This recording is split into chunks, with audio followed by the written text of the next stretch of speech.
You're listening to the Headlock Talkover podcast, where we like wrestling and we talk about wrestling with Jack and Jeremy.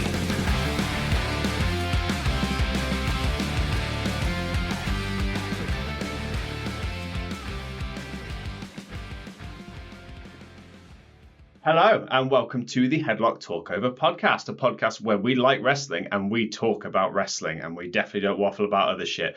I'm Jeremy, joined as always by Jack. How you doing, man? I'm all right. Good. Welcome to our 14th episode, where we will be talking over the Royal Rumble 1990 and another fan request.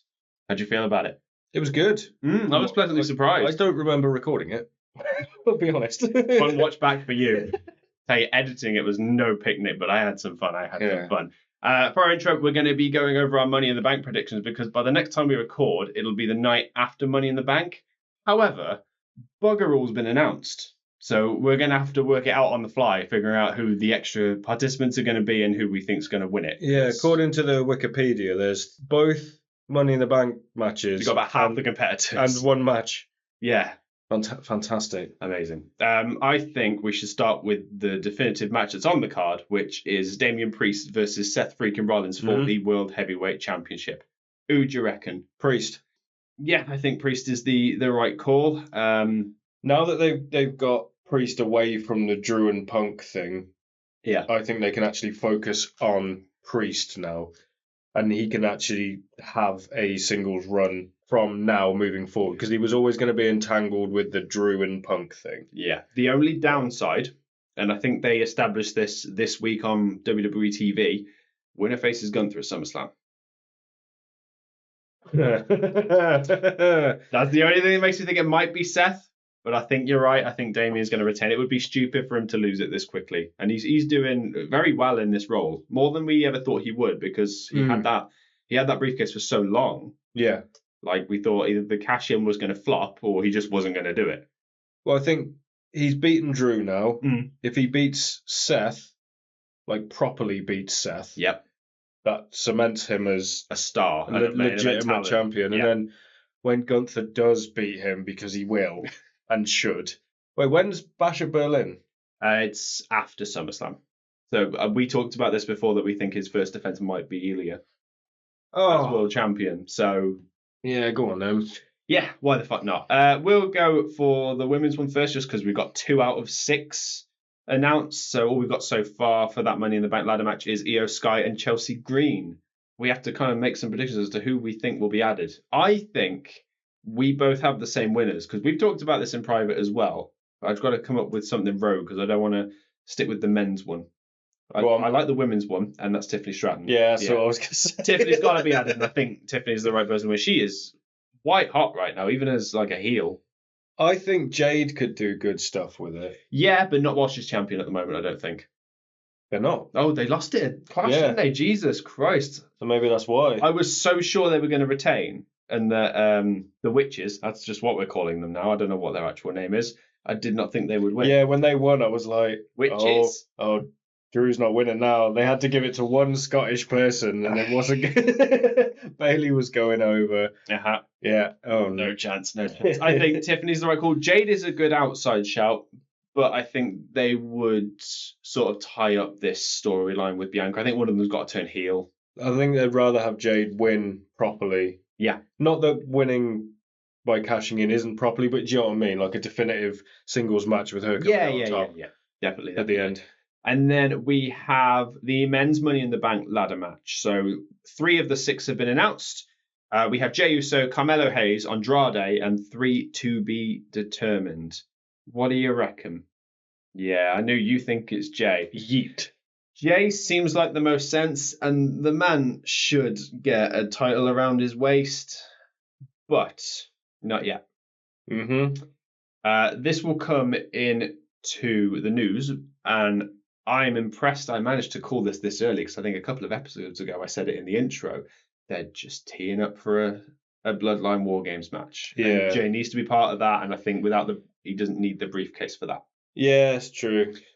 But it's picking who the other winner would be, because you said to me in private you were dead set on Jey Uso winning. You thought it was a dead certain that nothing would change it. And we said the exact same thing about LA Knight a year ago. Yeah, it's true. So, Could be Knight this time. Oh no, he'll be fighting Logan, won't he?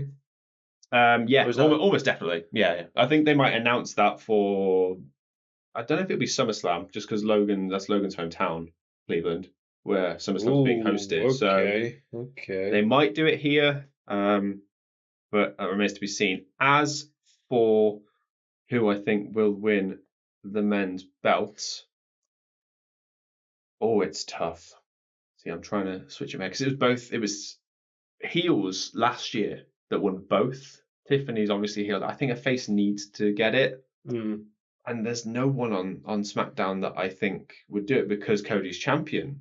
So the question is, who do I think would cash in on Gunther? They haven't done it that often when someone fails a cash in. No, it's rare. But So it what happens. if Gunther does it? Mm. Like someone cashes in on him, chop down. But who? That could almost happen in Berlin. Mm-hmm.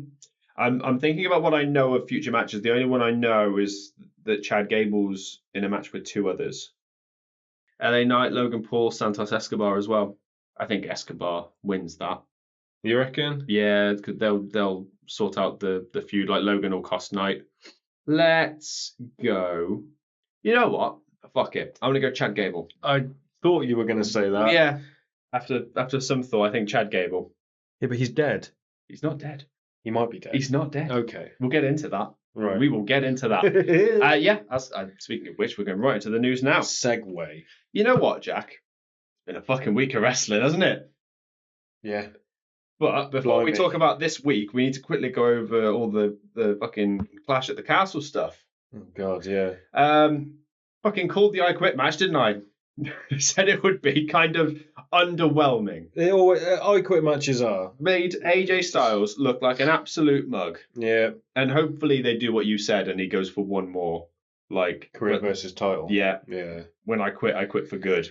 I hope so. But I mean, I don't hope so. well, no. I want him to keep wrestling. Yeah, the but man should wrestle forever. Selfishly, yeah. Mm-hmm. Yeah, we talked about the tag match. That was a surprise for me. I was sure Jade and Bianca were going to keep it. Nothing else was really a surprise.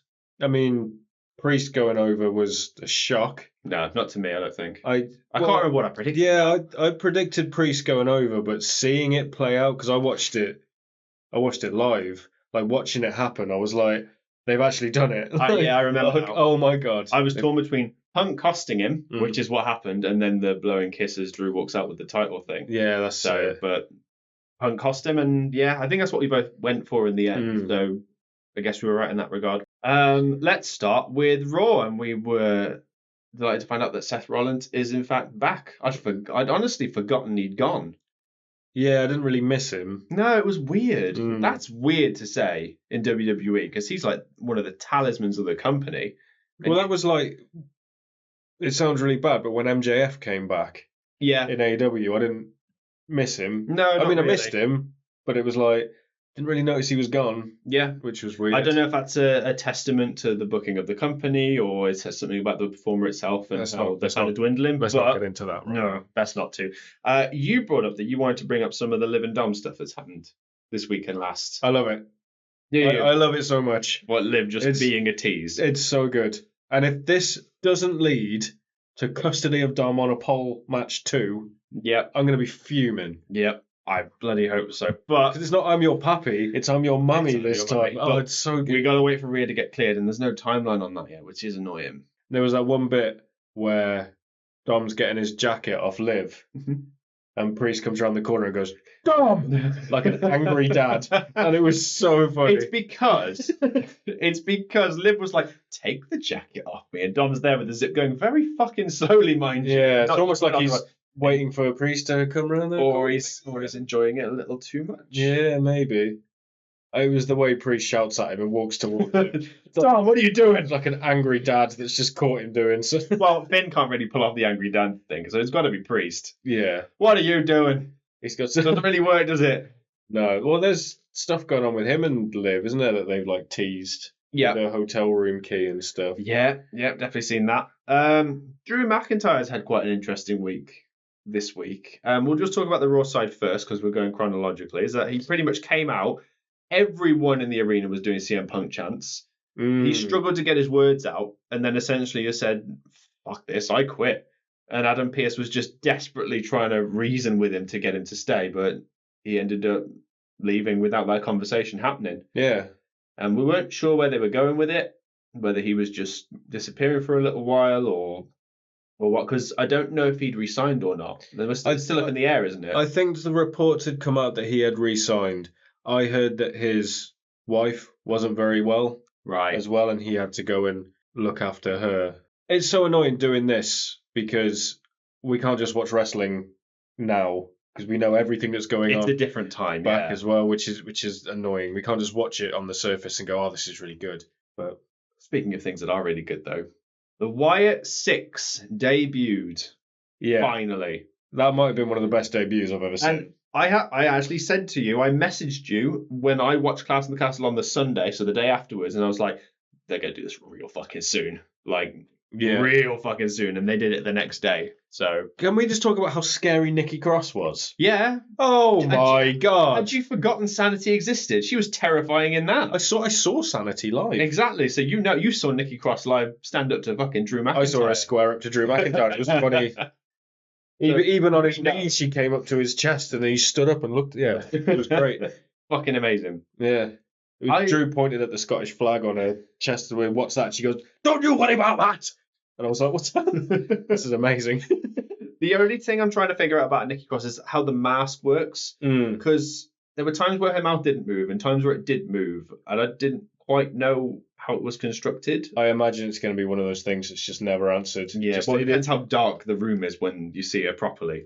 Because it might be you can see her mouth completely underneath it. It might be you can't at all.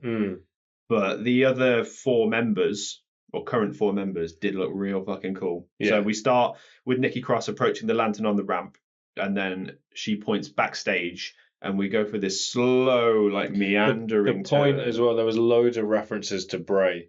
Oh, yeah. I noticed, the point, which is probably one of the coolest moments in wrestling ever. The point, and then Roman Spears. I didn't even make that connection to the Roman spot. I'll be honest. So good. And then we go backstage, and we are greeted by...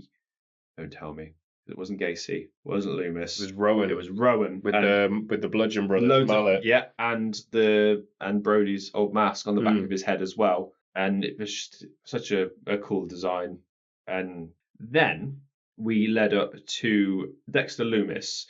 Honestly, couldn't tell it was Dexter Loomis originally because he was sat on an amp with his legs crossed and his hands like that. And I've never known Dexter Loomis like this. He's either stood up or lay down. Those are his 2 positions. It looks when he did the stalker thing. Since they've took him off TV, he spent all of his time getting massive and growing facial hair. He's always been massive as well. Yeah. So the fact he looks even bigger, my God. It's ridiculous. And then, you walk into what was essentially the gorilla position, and there were sparks going off everywhere. There were a bunch of bodies lying on the floor.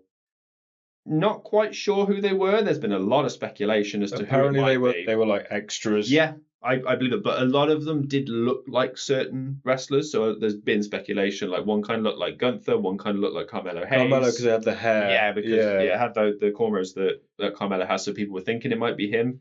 I think what they were going for was they're not supposed to be the wrestlers. They were just supposed to be bodies. Yeah. It just so happened that I'm pretty sure one was Gunther. That would be weird if it was. Yeah, and then one was Carmelo. But they might have just wanted to do it because it's, Bray's new stable debut, and Bray obviously meant a lot to so many people. You've got to make them look like killers. And speaking of killers, we go to the next body, which is Chad Gable propped up against a roadie box with Joe Gacy stood next to him.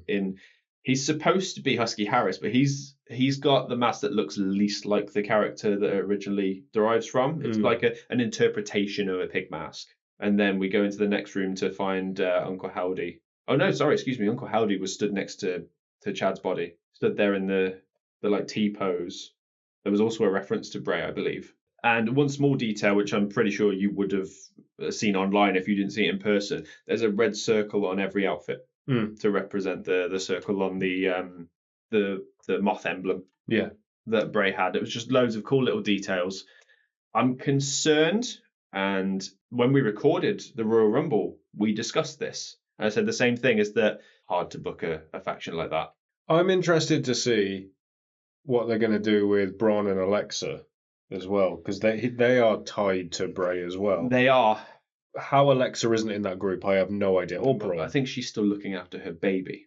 So she's still enjoying her time. That As for Braun, he's there and he's doing the Money in the Bank stuff at the moment. Yeah. But we'll see what happens. yeah, I think we got to wait and see who they go for in terms of victims. Now, there have been theories about this, particularly pertaining to a lot of the vignettes that happened beforehand. There seems to be this sort of consensus that they are targeting those that have betrayed their families, which is why Chad was targeted. Mm-hmm. And they're going to go for all sorts of other people, like Dom, for instance. It's going to be that kind of dynamic where they go for people that have betrayed their families because they are a family. And obviously, Bray was Uncle Howdy's brother outside of the WWE. I think that's what they're going for. It seems to be what the IWC has sort of collectively decided. I'm trying to think of some more. There were more that were listed, and I can't remember any off the top of my head now, but it's that kind of thing. Because Chad Gable turning on Alpha Academy and Dom turning on Ray, Jey Uso possibly as well. Well, there's that tie with Jay and the Fireflies. Yeah, and the fact that Jey was the one interrupted as well for the debut after he won his Money in the Bank qualifying match. Did you see his promo afterwards? No, I didn't. Oh, it's so good. He's like, "Did you see that girl?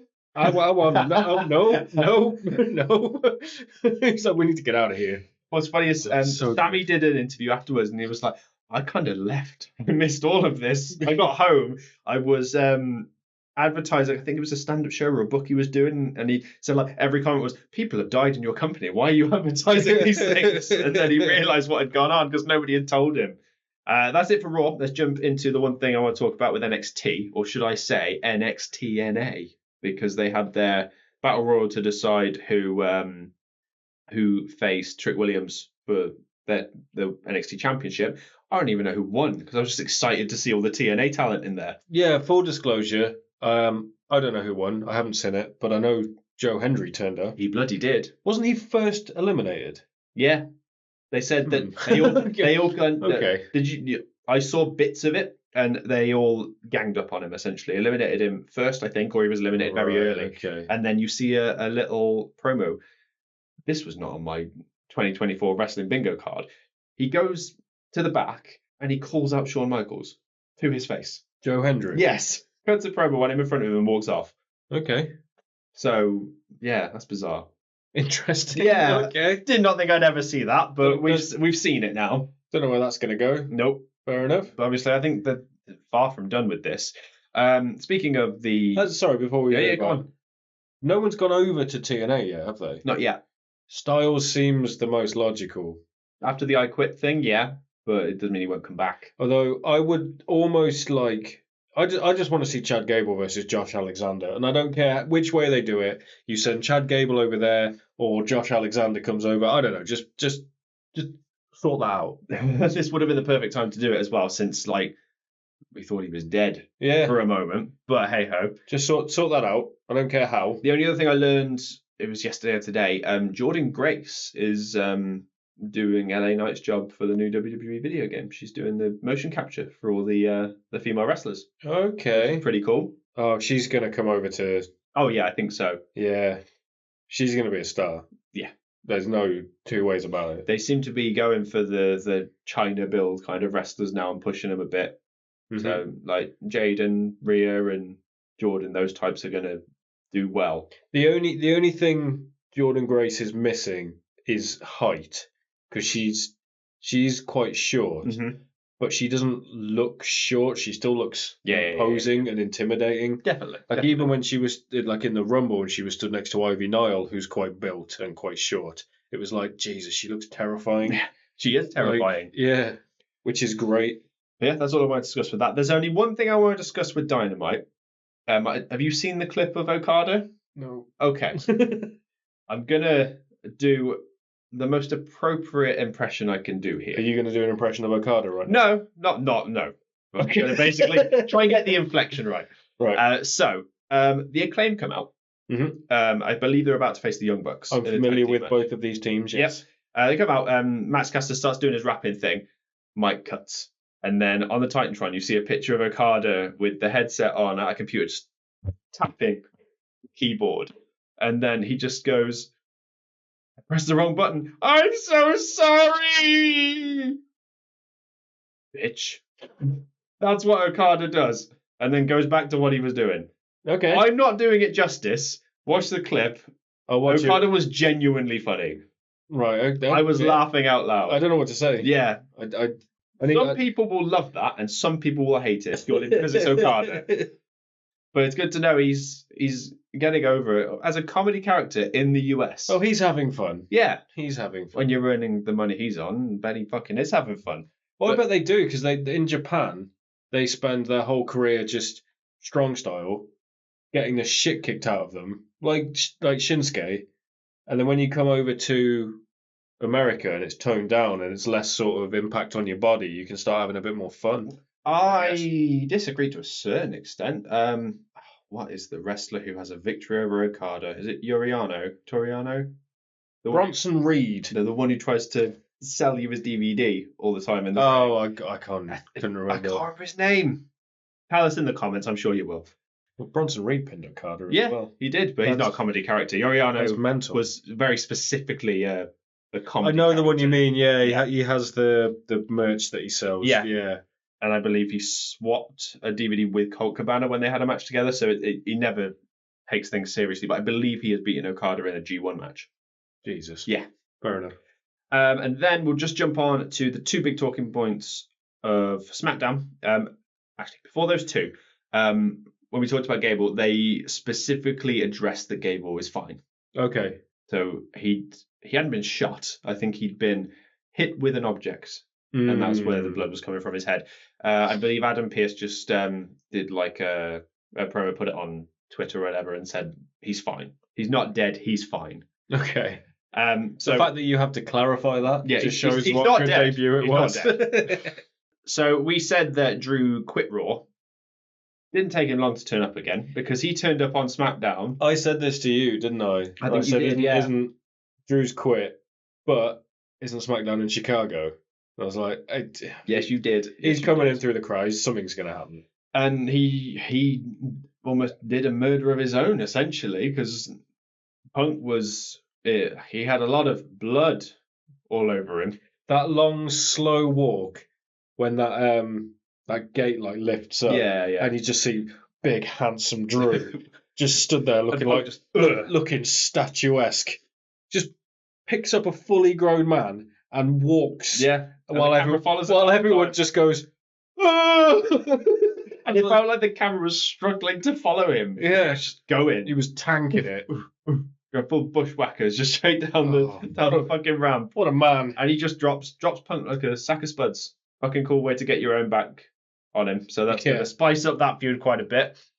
Did anything else happen on SmackDown?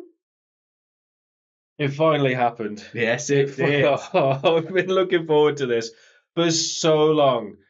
Jacob Fatu turned up. Oh my God. Beat the shit out of Cody Rhodes, Kevin Owens, and Randy Orton.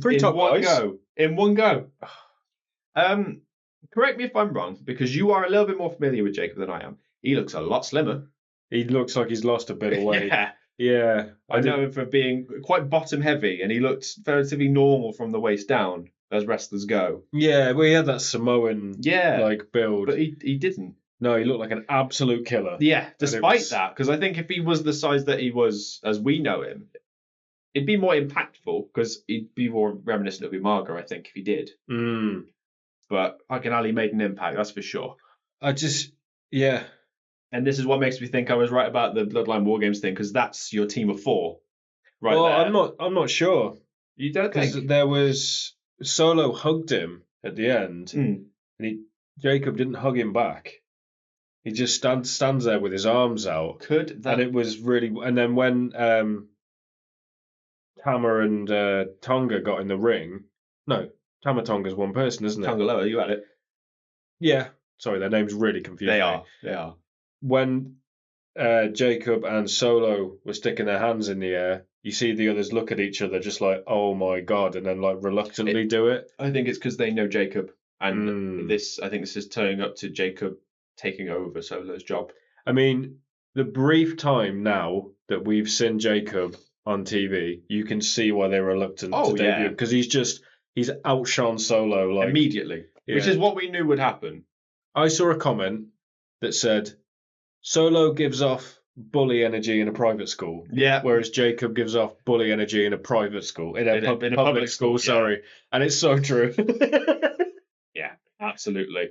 I can't wait to see where they go with it. I think Bloodline War Games is a definite. I'm more curious to see who's on the other side because I think that's your 4, and then we need another 4. So I think they might run this team until Survivor Series, and they might lose thanks to Jacob turning on Solo. This is what I thought. What if they have that 4 that they have there, Yeah. and then one more? You think a 5 versus 5? I think 5 versus 5 because apparently Hikuleo is on his way. Yep. So what if that's that team of 5? Theoretically, let's say Hikuleo does come in, and then you have Cody, Orton, and that's when Roman comes back, and he's on the other team. No, because you've got Roman, Rock, Usos, and Hikuleo. If we're doing a 5x5. Yeah. But I think if it's 5x5, it should be traditional Survivor Series, but it doesn't have the same impact as War Games, so I think it needs to be 4x4. So possibly Roman, the Solos, and Hikuleo, because pulling Rock in for that might overshadow it a bit. Yeah. I'm not sure. I don't even know if Roman comes back for this. I think he would. Yeah. I'm so interested to see what they see. What they. I can't even talk. How the ever-loving fuck have they kept this fresh for like 4 years? It's ridiculous, isn't it? Triple H, man. The fact that they've all gone straight to main as well. Yeah. Well, with the exception of Solo, but it's because he was in NXT 2.0. Yeah.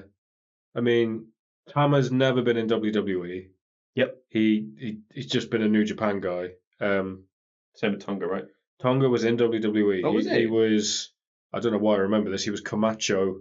He was Hunico's bodyguard. God, I don't remember that at all. Ridiculous, right? I don't know why I remember that. Solo's just got the association with Usos, and then Jacob, not at all, right? Jacob's never been in WWE, but he was in MLW for a long, long time. Yeah, he was like their standout star, wasn't he? Him and Hammerstone. And I'm pretty sure Jacob still got the longest MLW reign, like 800 days or something. Bloody CY. I mean, he looks terrifying. Like when terrifying. When Solo tries to look mean, it looks like he's just mad dogging it. Looks like he's sulking. Yeah, and then when Jacob comes out with fucking mouth open, just staring at you like he's gonna eat someone. He's actually gonna eat their heart on TV. I can't wait to see it. Who's his first match against? He's just going to squash people on weekly TV, I think, for a little while. Owens? If they want to make an impact, they'd have him beat someone like that. But I think they'll give him what they're treating Braun like at the moment. They'll do that. So they'll give him a fucking Tozawa to him. Yeah, I was trying to think of a Ricochet type. Yeah. Obviously he's almost dead as well. So yeah it'd be like a Tozawa. Whenever he debuts somewhere or returns somewhere, wherever he goes, Ricochet needs to come out of an ambulance. Prince Puma mask and everything, yeah? Yep. I don't see that happening, but it'd be interesting to see. Anything else you want to discuss? No. Right. In that case, we'll jump straight into the Royal Rumble 1990. Thanks once again to Nick Opaleski, who requested this for us. If you could consider giving us a follow, subscribe, comment what you think, or any other pay-per-views you'd like us to cover in the future, we are listening. Enjoy Royal Rumble 1990.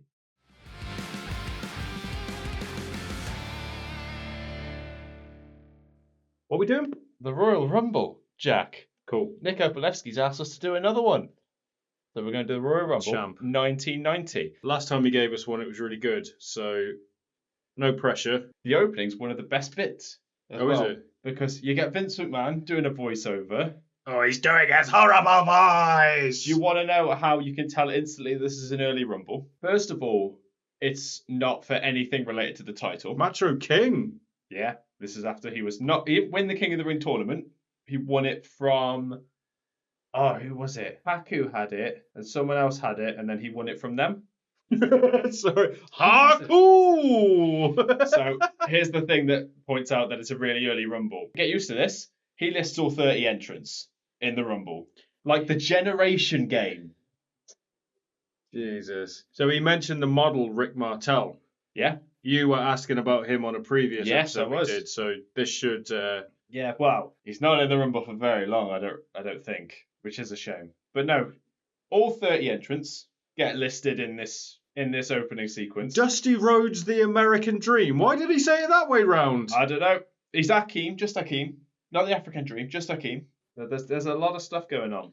Speaking of a lot of stuff going on, in doing this podcast, I think we both realised that, oh God, Bossman in his blue outfit, you have a weird blind spot for wrestlers that have passed. Yeah.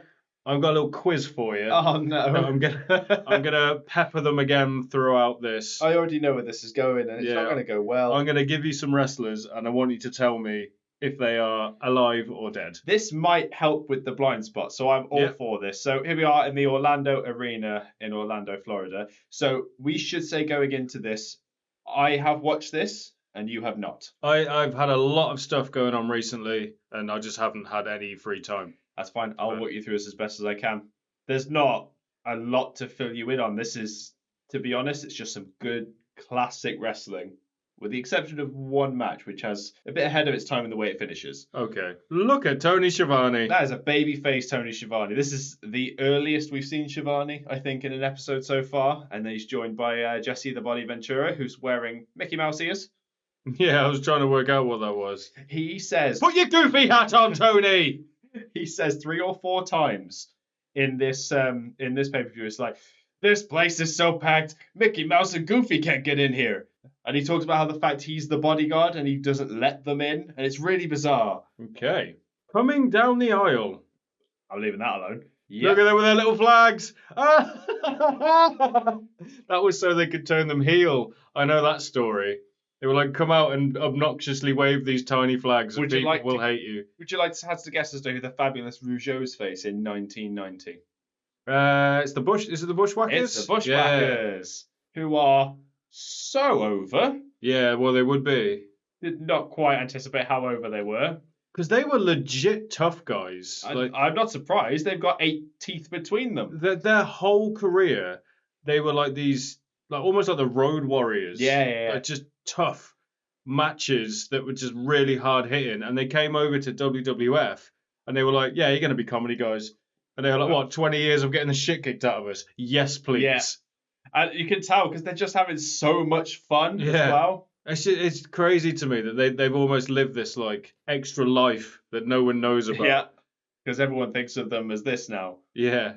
Right, I'm going to give you your first person now. Dr. Death, Steve Williams. Oh, that's a tough start.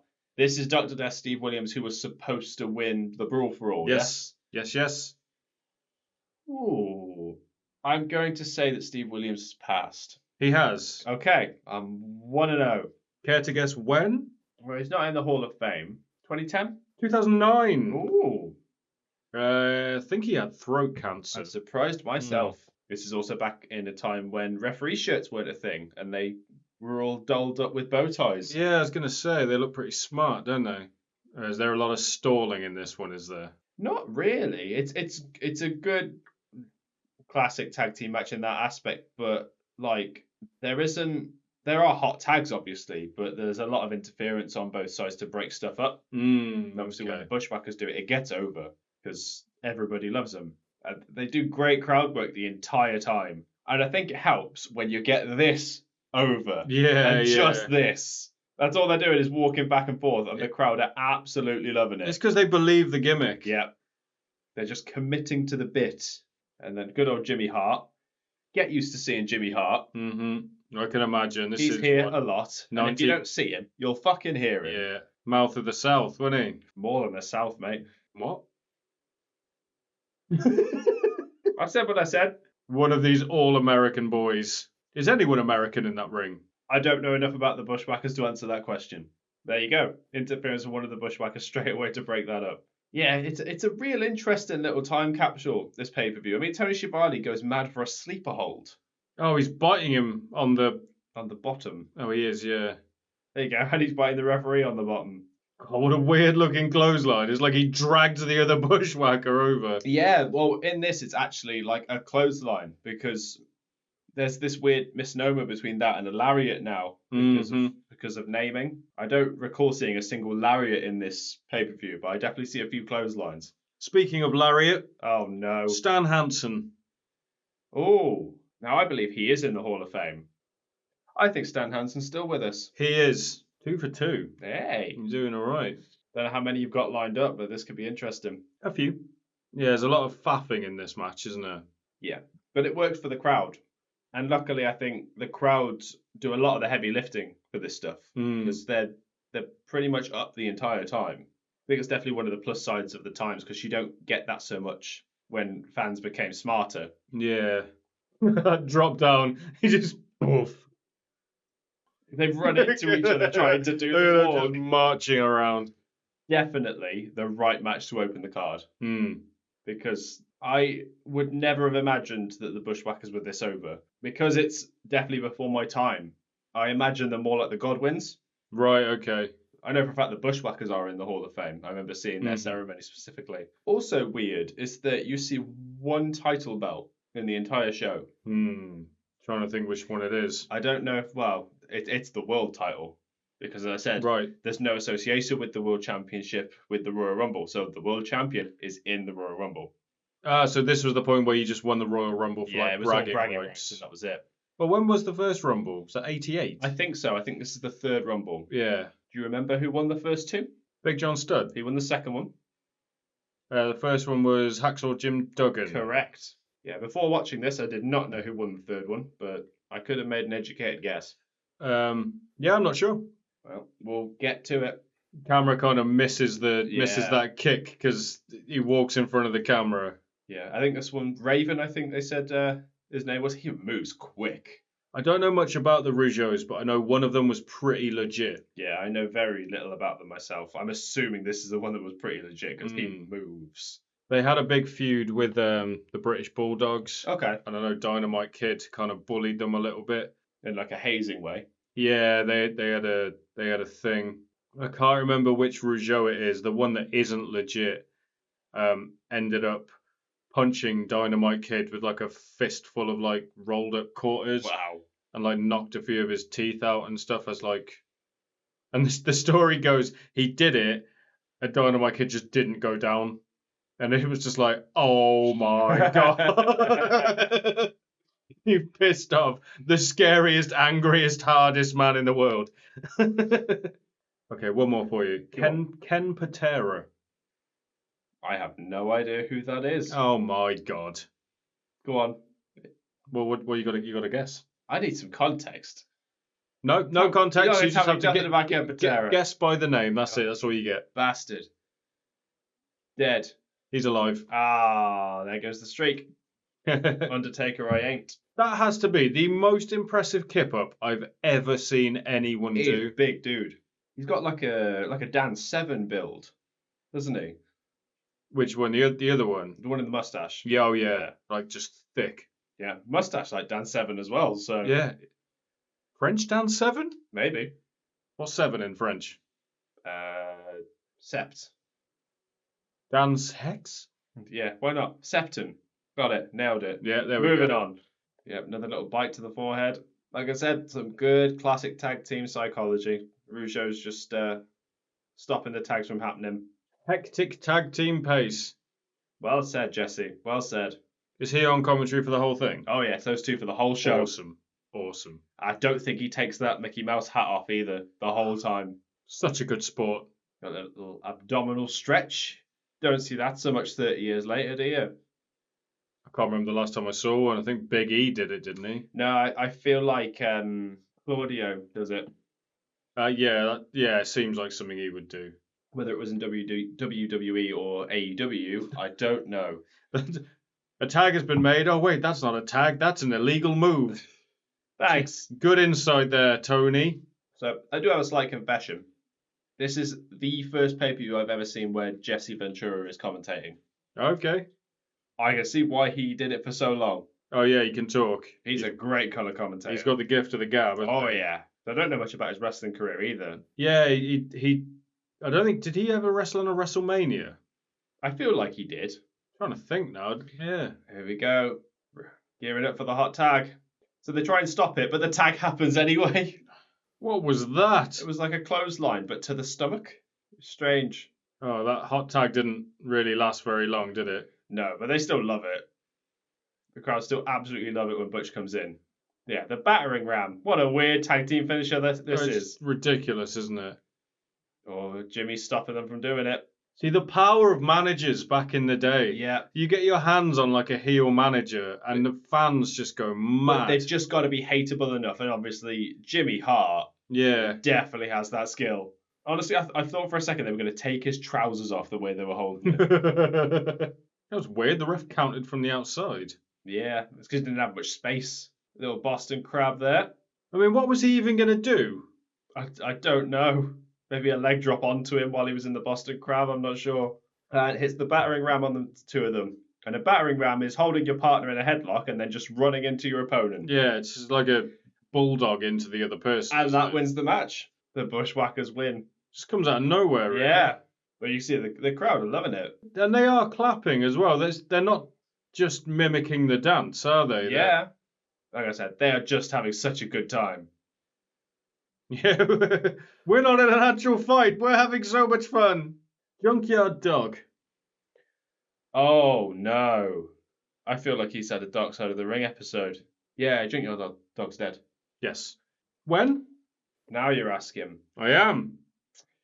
It's either mid-2000s or it's like really recent. I'm going to say 2006. 1998. Bloody hell. It was a car crash. Yeah, I knew it was something to do with the car. I think he was off his head, Yeah, I didn't. from what I remember.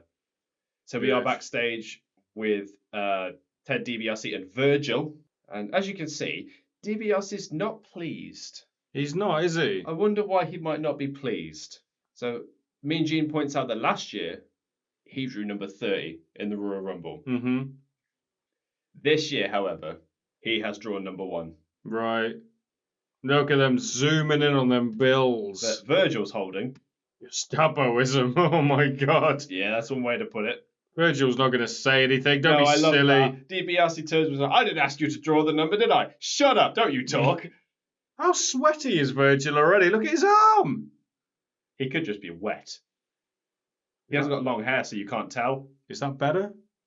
I don't know. Are you sweaty? No, I'm just wet. Oh, that's fine then. But he could have just got out of the shower. You don't know.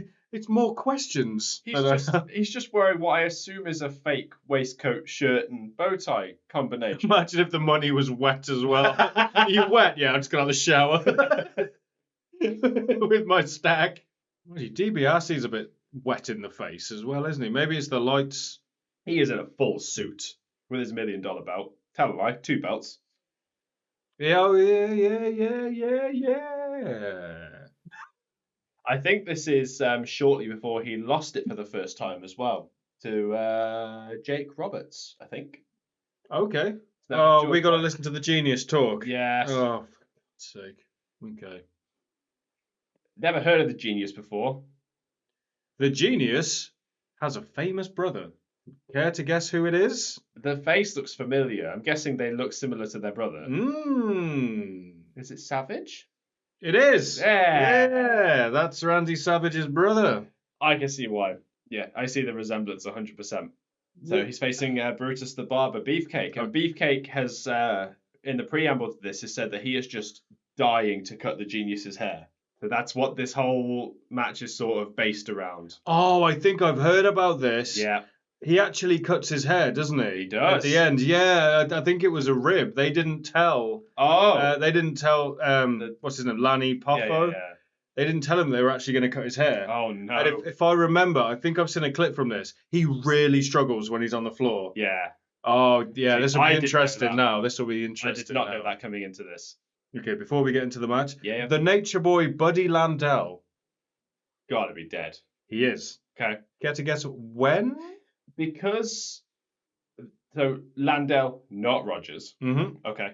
I'm assuming this person predates Rogers. It's just a guess because I'm not familiar with them at all. I don't think I've heard the name before. 85. 2015. Wow. Okay. I'm guessing they were post Rogers then. You're at pass. But Beefcake's already ready to go with those scissors. Now, I don't know if it's character work as well, but the Genius strikes me as quite camp.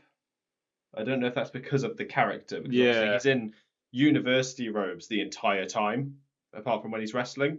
to show how clever he is. You see, He had to have a big over the top character because it might not come off on this, but he's actually quite short.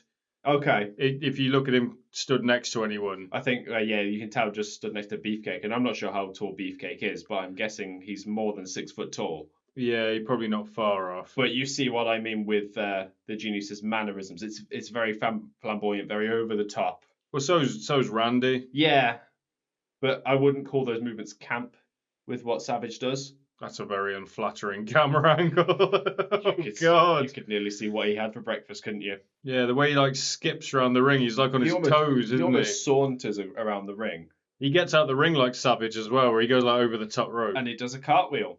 There you go. He's pointing out to the camera that he's never getting his hair cut. What is like Beefcake's gimmick? Just like I'm a big muscly man that cuts hair. I think so. But he's also mocking the Genius with his movements as well. Always had a job, didn't he? Yeah. Well, he's Hulk Hogan's like best friend. Yeah, I can see that. Ed Leslie, is that his name? I don't know, I actually. think- I wouldn't have the 'Cause foggiest. he went through so many gimmicks. But this is the one he was best known for. Yeah. Is this the one he's in the Hall of Fame for as well? I'm pretty sure, yeah. Pretty sure Beefcake's in the Hall of Fame. Oh yeah, man, he's best friends with Hogan. Of course he is. Oh, yeah. Very white teeth, the Genius. Yeah. Almost cosmetically white. Hmm. Yeah, we talk about things going full circle. A lot of mullets in this pay-per-view. They've definitely come full circle at the time of recording. Yeah, mullets and mustaches, Yep. Everyone looking like Jake the Snake. but yet not at the same time. Yeah. Well, nowhere near as scary as Jake the Snake. I think the scary thing about Jake the Snake was he didn't look that scary. No. It just adds a layer of scariness to him. Yeah, I know what you mean.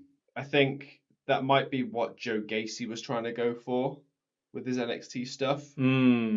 I never got the Joe Gacy thing. Well, as things stand at the time of recording, it might be that he won't have that gimmick for much longer because there's a good chance he might be a member of the Wyatt Six. I'm not going to say anything until we see that gimmick come to fruition because I'm not sure on it. Yeah, I think all we can do is speculate at this point in time, but I don't have that much hope. I think it's going to be an awesome moment when it happens, but the longevity of a gimmick like that is going to struggle without an insane level of creativity and someone who knows how to make something work.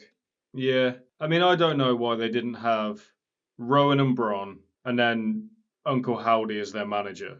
Maybe, off the top of my head. Particularly since none of them have anything to do at the moment. Exactly. You see the way the Genius got into the ring there? Yeah, he like limboed in. Yeah, it was really strange. I don't think I've ever seen that before. It's little things like that can really make a character. Like I said earlier, he had to rely on his character Of work. course. You don't see anyone sell that much, do you? Like when they do the bend down for the back body drop and then the kick, he properly sold it like he'd just been run over. It's good. Heel work if you can do that. What was that move? He hit the back of his head with his balls, I guess. Okay. Nice little drop kick from the Genius. 2 count, but Beefcake muscles him over. George Gray, otherwise known as the One Man Gang, otherwise known as Akeem the African Dream. Who's also on this pay-per-view. He is. That's, to be honest, that's when you said it is what reminded me that I got this quiz. Dead. He's alive. Oh, okay. Fair play to him. Big guys don't normally last too long. No, they don't, do they? Once they've had a career in wrestling, it's very taxing on the body. Dan the Man Stasiak. Not Sean Stasiak.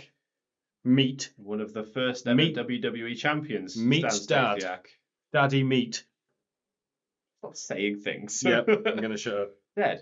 Yes. Yeah. I'm pretty sure he's Hall of Fame. I would hope so. Gotta be. I think it was in the middle of Sean's career. I think 2007. Earlier than that. Earlier than that. Wow. Okay. 1997. Jesus. Okay. He's going for that sleeper, but the Genius is he's trying to fight. Is that the setup for it? You got to whip them off the ropes to do it. It's just that it's how you catch them. You see that a lot in wrestling in general now. Yeah, you do, don't you? So Beefcake has just whipped the Genius into the ref, who has just stumbled out of the ring really messily. But yeah, the whole premise is that he would cut the Genius's hair while the Genius is unconscious from the sleeper hold. Put him to sleep, give him Cut a his trim. Yep, there it is. Sleeper hold from Beefcake. God, the crowd really stand up for it, don't they? Yep. I say it's a completely different crowd. There's no referee! Being in Orlando, this is the TNA crowd. They're a different breed, really. But there you go, he's unconscious. The Genius is out for the count. Time to do some cutting. Then he suddenly remembers he needs scissors for what he's about to do and goes to grab them. I thought you put him in the corner. I think someone grabbed them. God, he is milking it, isn't he? Oh, yeah. There goes the hair. Oh, maybe I was wrong about that story Possibly. then. And here comes Mr. Perfect, the Genius's friend, and starts attacking Beefcake. And the match is declared no contest. God, Perfect Plex without a pin on the end just looks really weird, doesn't Yeah, it? it's not right, is it? So that's what I mean about the booking being ahead of its time. That never happened in early 90s WWF, did it? A match ending in a no contest. And this was also before chair shots were really a thing, so it's overly sold by Beefcake as an absolutely devastating move. Yeah, he's really selling that, isn't he? Like, I believe he's taken to a hospital from 2 chair shots to the stomach. Oh, maybe I got the story wrong then. Maybe it's a different match. Possibly, but it'd be weird for him to have his hair cut twice. Must have been someone else. Yeah, no contest, double DQ. Some of his remnants. Just call it hair. Remnants. That's what it is. Jesse Jesse says that haircut makes Gene Okerlund's hair look good. Backstage, we have Sean Mooney accompanied by the Heenan family, which would be Bobby the Brain Heenan, Ravishing Rick Rude, Haku, and Andre the Giant. Why is Haku hiding? He's not hiding. Mooney's just in front of him the entire time. This promo is a mess. I mean, Rude was a good promo. Heenan was one of the best. And then there's Haku and Andre. Then there's Andre and Haku, yeah. Andre's just nodding like, uh-huh. So all 3 of the Heenan family are in the Royal Rumble. They don't reveal their numbers. They're keeping their cards close to their chest. But everyone just starts talking over each other and then they walk off. I'm really struggling to talk to you as it's happening. Yeah, it's overwhelming, to say the least. Thanks for that, Sean Mooney. What a waste of time. I would have liked to have seen a fight between Haku and Rick Rude. Like a legit fight in their prime. I don't know what Rude was like as a hard man. Tough. Apparently he turned down a career as a boxer because people said like he had legit skills and could have made it as a boxer. I think he had like 1 professional fight and won. If you ever watch his matches, he properly punches like a boxer. Okay. But he obviously went on to be one of the best, so he made the right decision. So, you want to see something stupid? We have a submission match. Was that Greg Valentine? Yeah, Greg the Hammer Valentine. I can't remember who his opponent is off the top of my head. Ronnie Garvin. Not familiar with Ronnie Garvin, but obviously Greg the Hammer Valentine, I know. I've heard the name. Should be a good match, though. I will remind you that this is a submission match. Right. I lost count at how many pin attempts there were. Okay. From both parties as well. This may have been one of the first ever submission matches in WWF because they really play it up. Garvin's more of a culprit for it. He does most of the pin attempts, but Valentine does a couple as well. Right, okay. Oh, God, they're even doing like the beg spot already. Yep. 1. Oh, yeah. So many pin attempts. And he's like, what do you mean? Yeah. Garvin does that every time he goes for a pin. So essentially, for the first couple of minutes, we just got like a boxing match. I was going to say, they're just so tentative to attack each other, and they're just there guarding the whole time. Giant Gonzalez.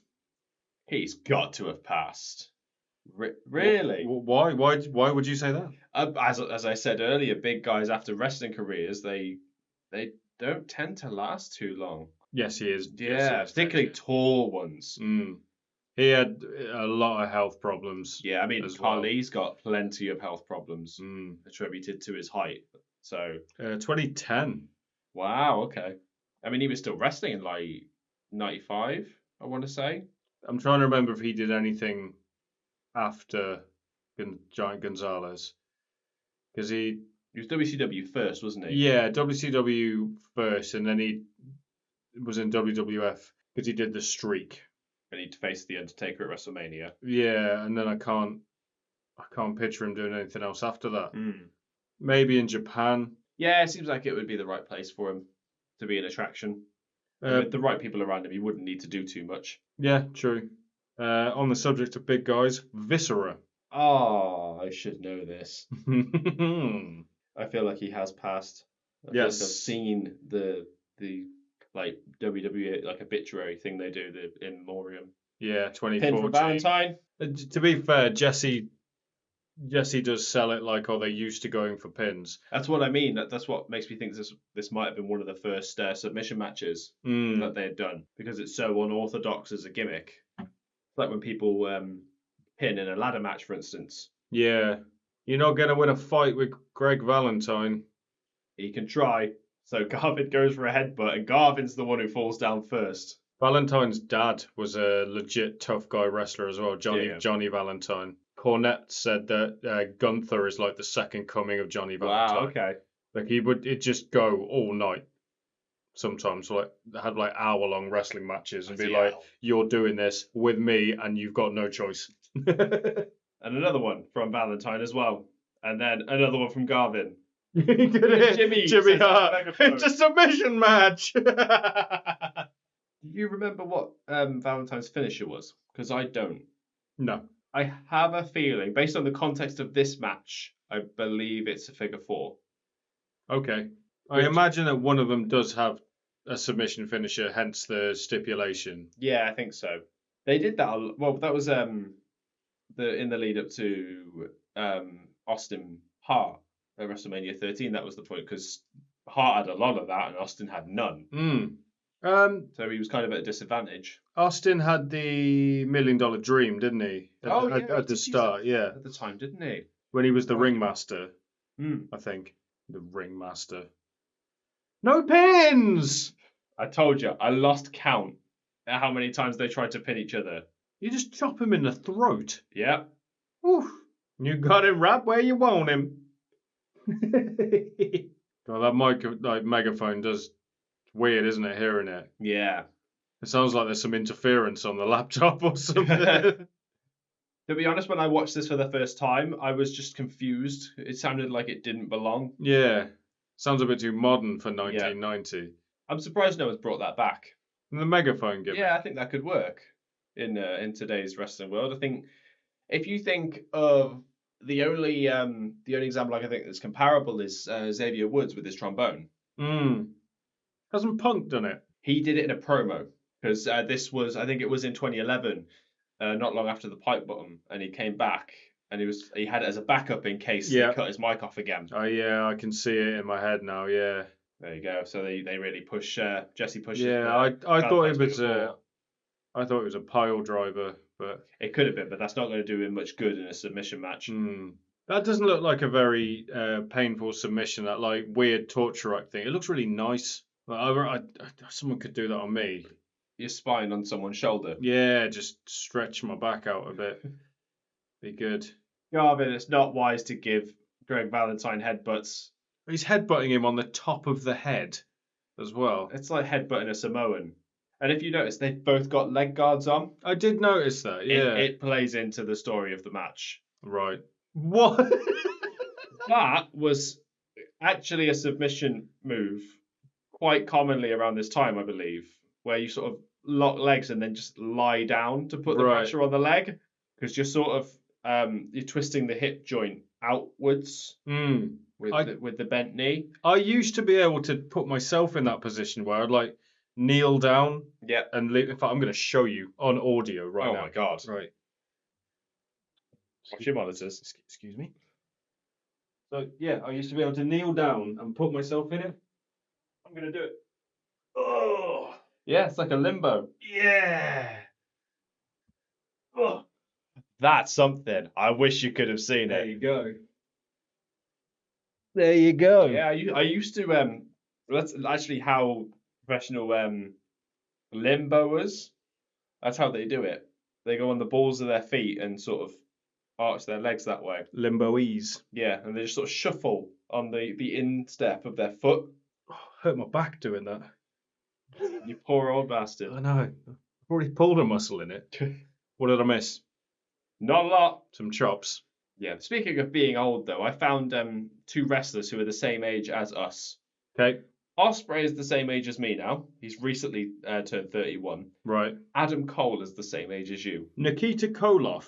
Oh, okay. I have to ask because I always get confused with the Koloffs. I'm coming back to that in a second because I'm going to quickly rewind this so you can see this again. Garvin manages to jump into a tree of woe. Okay. I don't know how he does that. What the? Yeah, he does. He jumps, manages to tuck his foot under the top turnbuckle and let himself fall backwards into a tree of woe in one smooth motion. I wouldn't even attempt that. No. Fair play. That's one way to break a coccyx. Nikita Koloff. It was we've had him on the podcast. Yeah, okay. He the younger had of the the Koloffs. chain match with Yeah, yeah. I have to assume he's still alive. Really? Final answer? Yeah. He's alive. Okay. It would have been the older Koloff. I'd have probably said they'd passed. But Yeah, Nikita Koloff. I'd like to see more of Nikita Koloff. He seemed like he's got the stuff. Yeah, I think he had quite a serious neck injury. Right. I had to cut his career quite short. Such a shame because he worked really well as a heel. Yeah. Yeah. So Jimmy Hart is now taking off Garvin's knee protection or shin protection, giving Valentine the advantage. Oh, is this going to make the figure four hurt even more? Yes. And I've told you before, being in a figure four leg lock is not fun. No. It legitimately hurts. Because if you think about the mechanics of it here, you're pushing down on the leg that's over your other leg. So you're just it's like bending pushing your shin, isn't over it? your shin. Yeah. With enough pressure, that's just a broken shin bone. And obviously because the underleg is here in like your pubic region, you've got that pressure on there as well. Yeah. So you're pushing up and pushing down Oof. on both shin bones. Yeah, that looks like it sucks. So how would reversing? That's the one thing I don't understand. Because when you roll over, you reverse the pressure, don't you? We'll see it right now. I don't quite understand how. It looks like yeah. it would hurt you even Yeah, more. I don't see the difference, to be honest. Because then Valentine's leg is on top of Garvin's leg. However, there is a point. It might be in this match. I don't remember off the top of my head. Someone puts a sharpshooter in, and I think Jesse Ventura calls it the reverse figure four. Right. Because it was kind of before it had an official name. Interesting. So 1990, who's doing a sharpshooter? Hart's only just really with the company at this point. Because Hart's in the Rumble. Right. As the Hitman. Yeah, he's the Hitman Bret Hart. Okay. Still with like the black and the pink. I don't think it's quite as vibrant as it was. Right. Let me give you an insight and a spoiler as to how early we are in Bret Hart's career. He's in the match for 30 seconds. Christ. And there is another person who is also only in the match for 30 seconds, who you will be surprised. But we'll get to that. And Garvin just, throws Valentine from the top rope, but he's so hurt by the figure four that he can barely stand. He doesn't bounce or anything, does he? He just goes, boof. Yeah. And now he removes Valentine's shin guard, evening the odds. And Valentine goes for a roll-up pin. There's got to be a point where it stops being believable that they're both this stupid. Oh, he's doing the Andre spot. Yeah, he's tied up in the ropes. Yeah, so he grabs the shin guard of... it's got to be Valentine because it's called the Heartbreaker. And obviously Jimmy Hart is Valentine's manager. But Jimmy tries to stop it. But Valentine gets hit on the head anyway. Here it is. I think this is the sharpshooter spot. Okay. He does it the wrong way. Yeah, that's but it's weird. still the sharpshooter. You can see Valentine saying no. Ring the bell. Immediately says yes and taps. Yeah, they question it a lot on commentary as to whether Valentine really did submit, and it's not really resolved in the show. Right. I'm honestly not sure. But Ronnie Garvin wins via submission from the sharpshooter / reverse figure four. The ref was right there. We're a long way away. Yeah, you sound like it, Tony. Why did he say it like that? I don't know. Jimmy's saying that, no, you didn't, but nothing happens. So Mean Gene is backstage with someone who's yet to come out. Is it Mr. Perfect? Would you like to guess as to what number Mr. Perfect drew 27. No. Yeah, 30. He Of course drew it's number 30. 30. I was trying to be clever then. This Yeah, is before but the, this is yeah. before all that was relevant. Watching Kurt Hennig and then listening to him cut a promo. How the hell was his son the most uncharismatic person in the world? Doesn't always translate, I guess. It's madness. Oh, they're interviewing him about the chair. Yeah, so it's like, how could you hit him with a chair? that padded chair. Yeah, it's weird that it's padded, isn't it? Oh my goodness! It says in the background. Someone just goes, ow, as well, as soon as it hits.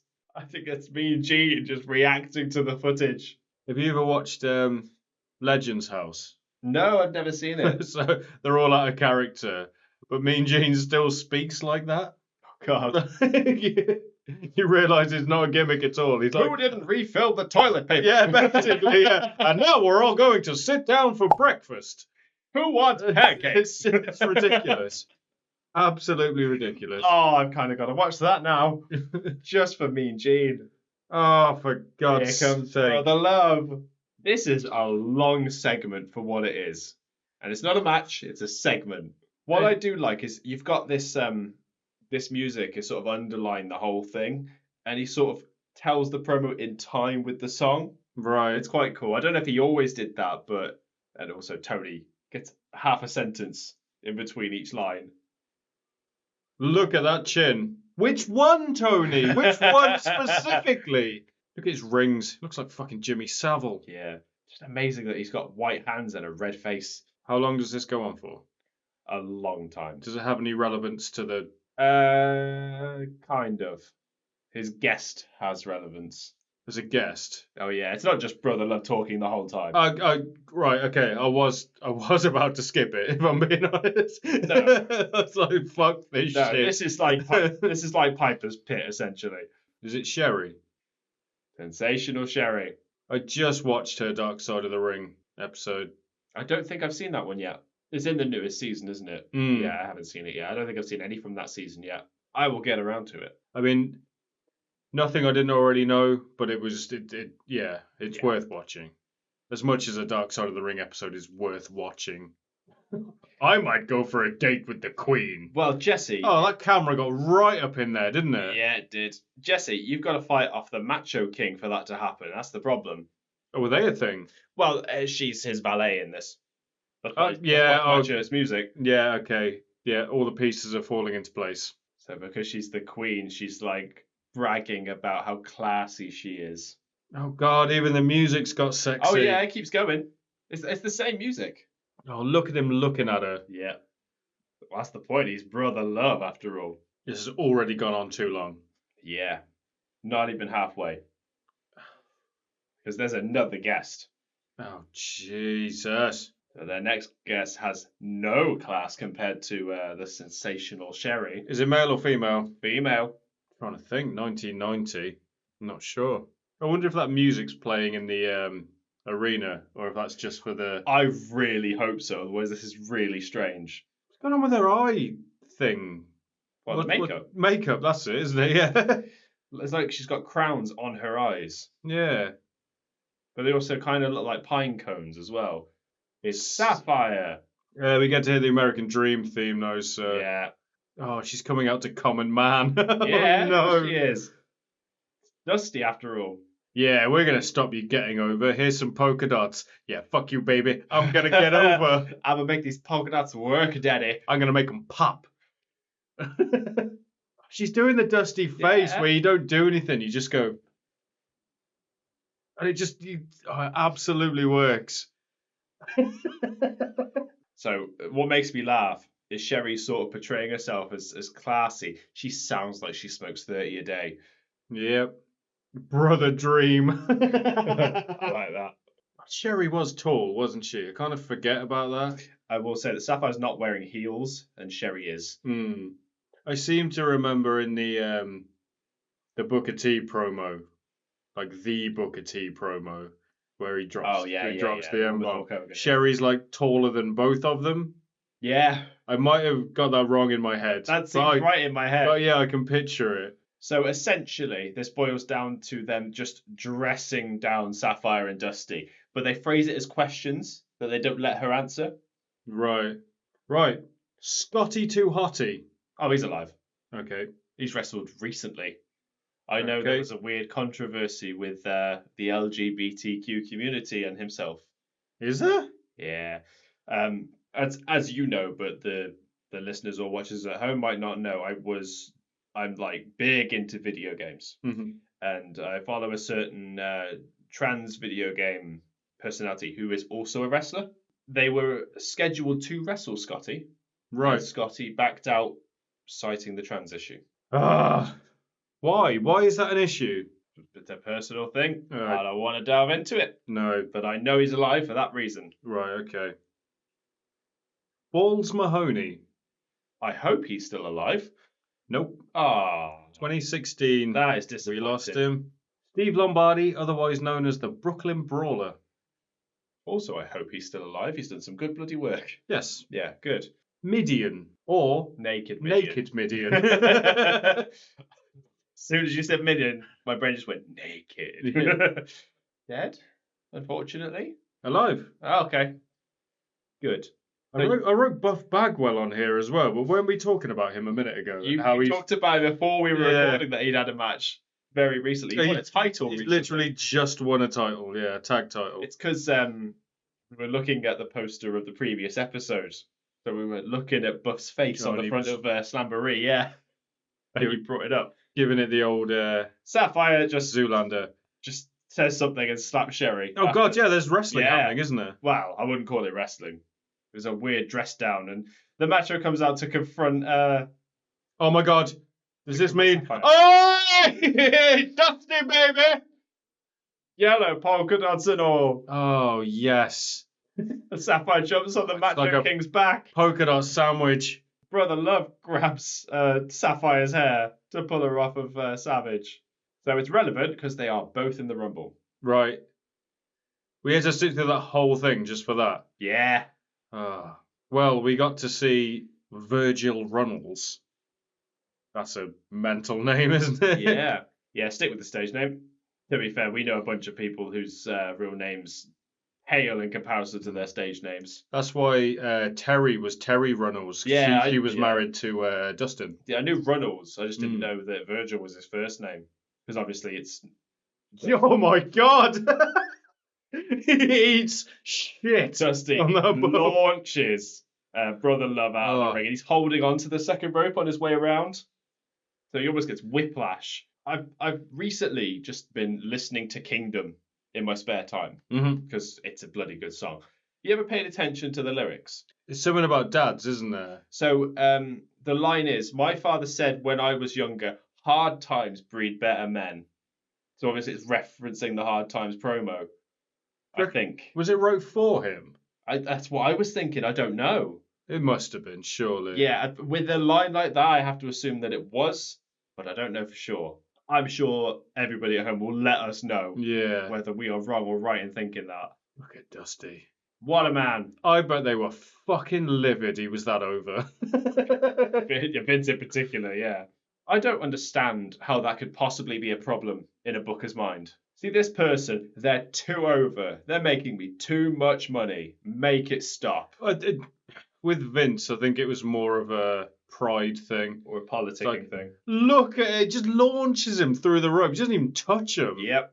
Yeah, like I was saying, it's more of a pride thing. Like, I don't want you to be over, so you're not getting over. Yeah, I Watch just me, take daddy. you Over. Yeah, ridiculous. We're back with Sean Mooney. Yeah, we got Boss Man versus Jim Duggan. That's the singles match we got coming up next.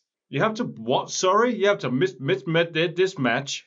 Why has he got one eye closed? I don't know. I think he's playing it boss side. Has he always been like that? I actually don't know. Oh God, he is, isn't he? He's proper The cross-eyed. fact that he says he will face you eye to eye makes me think that it's a work, but I don't know. That's a good promo, doesn't he? Yeah. It's just pure intensity, though, isn't it? And that's what Duggan's always been Yeah. about. Why did that sound so sexy? Well, giving him a hard He's time. going to be giving the boss man a hard time. Well, he does have a 2x4. Jesus. God, boss man got his nightstick.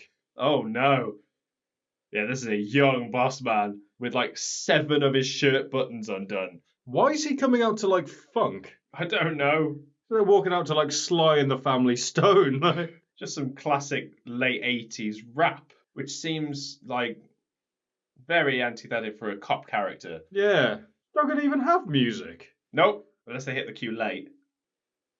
Nope, it's just Duggan shouting ho. Sometimes you don't need it. Yeah, he makes his own music. 2x4 on the stairs. The only other person I can think did that was Vladimir Kozlov. Oh, did he? He used to come out with they'd turn the lights off and just a spotlight would follow him to the ring. Mr. Double E. Do you remember that tea party thing he did with Sheamus? It rings a bell now that you said it, yeah. So funny. I just remember he just always said Double E instead of WWE. And I never knew if it was intentional or not. And I don't want to know, more importantly, because it's funnier that I don't. He was in something that I watched recently. Well, as an actor? As an actor, yeah. Bloody hell. And I'm gonna look this up right now. Okay. Because it was pretty interesting. I say recently, I feel like I watched it in the last few years. But In the meantime, Duggan is just getting the better of Bossman and pumping the crowd up. he was in John Wick 2. I've seen John Wick 2. And he was in the Punisher TV show. Oh, okay. Yeah, that I haven't seen. Yeah, I saw John Wick 2 not too long ago. Oh, hang on. I think thought it said I recognised him. he did stunts for it. That's about right. He was in a Chinese blockbuster called Wolf Warriors 2 as well. Jesus. Add that to the watch list. Oh, Frank Grillo's in it. Oh, God. Be watching that. Oh, there's a match going on, isn't there? Yeah, okay. Duggan just giving it to Big Boss Man like he said he would. Sean O'Hare. Ooh. Sean O'Hare of O'Hare and Palumbo. Yes. With the Sean Tom Bomb finisher. Alive? No. Really? In 2014. Wrestling businessman. Yeah. Told you. It's tough. I'm not doing much favours for me and my blind spot, though. No. I go about 50-50 at this point. I've only got a few more. That's fine. The way Bossman bounces off the ropes is really strange, throws isn't it? himself into the ropes. He goes like sideways. Yeah, or like 300 pounds of himself just goes onto the ropes. Loads of people speak really highly of him. Yeah, I can see why. And then we're like 2 episodes removed from possibly his worst match ever as well. But no, this is a man who drove a pickup attached to a casket. This is a man who got hanged alive in the middle of the ring. Yeah, ridiculous, This is isn't the it? man who pretended to kill a dog and feed said dog to its owner. The man put up with some shit. So I would imagine this is the last match before the Rumble. I think so. Yeah, I think we're early enough in the match where I can possibly say that. He's choking him right on the throat. Where else would you choke someone, Tony? In the armpits. Actually, don't answer that. Blimey. Well, who's laughing like that? He's just on the microphone. A man in a top hat. Surely. Who is that? I don't know. I think they said when they announced them, but I wasn't listening. I wasn't paying it. I was probably too busy talking about Vladimir Kozlov. Yes, you were. Isn't he in TNA? Kozlov? Yeah. He was. I don't know if he still is. I swear fairly recently he just turned up in TNA. Sounds like something he would do. I'm going to look this up again. Yeah, currently signed to TNA. Madness. As a performer. I'm pretty sure, yeah. Yeah, Russian language commentator. Right.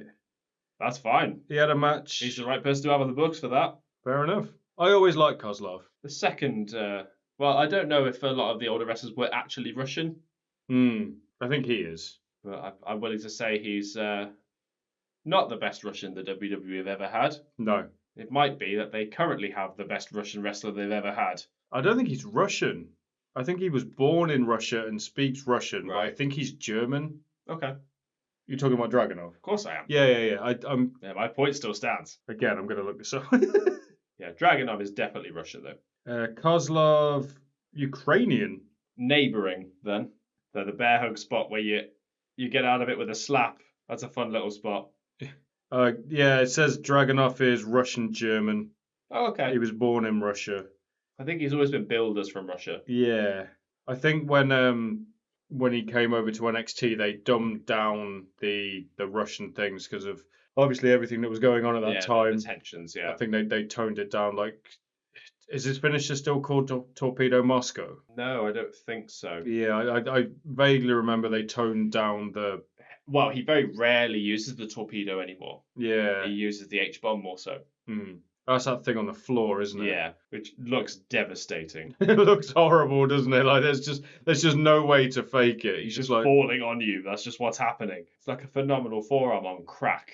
And That's a match I'd like to see. Dragunov versus Styles. Yeah, go on then. Yes, please. Bossman does some pretty good selling there. He's on the ropes, and every time he hits, he's just throwing himself back. And Yeah. he's a big dude as well. And then just throws himself over the top for the clothesline. There is a downside to wearing a light blue top when you're wrestling. It gets dark blue.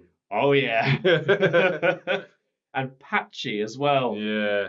I mean, he's wrestling like that belt hasn't come off Yeah. either. Very strange. I think it's just sticking with the gimmick, I suppose, Yeah. which he's always been good at. Duggan, he was just someone who would hit you. That was kind of his thing. Yeah. His gimmick was just American man. And it worked, because guess what most of the WWF audience is? American. American men. Oh, God, he almost did the worm when he lands. Well, not that you would know, because the camera missed it. You just about catch the landing. He gets up and puts his thumb up. He's like, okay. Yeah. Duggan's constantly working the crowd. Slickster, that was his name. Right, The okay. Slickster. So he's got the nightstick Bossman has. Goes to hit. He hits him in the stomach. Hits him on the head. Speaking of Slickster, that was slick, the little spin he did. However, the ref sees it. Disqualified. And Duggan wins.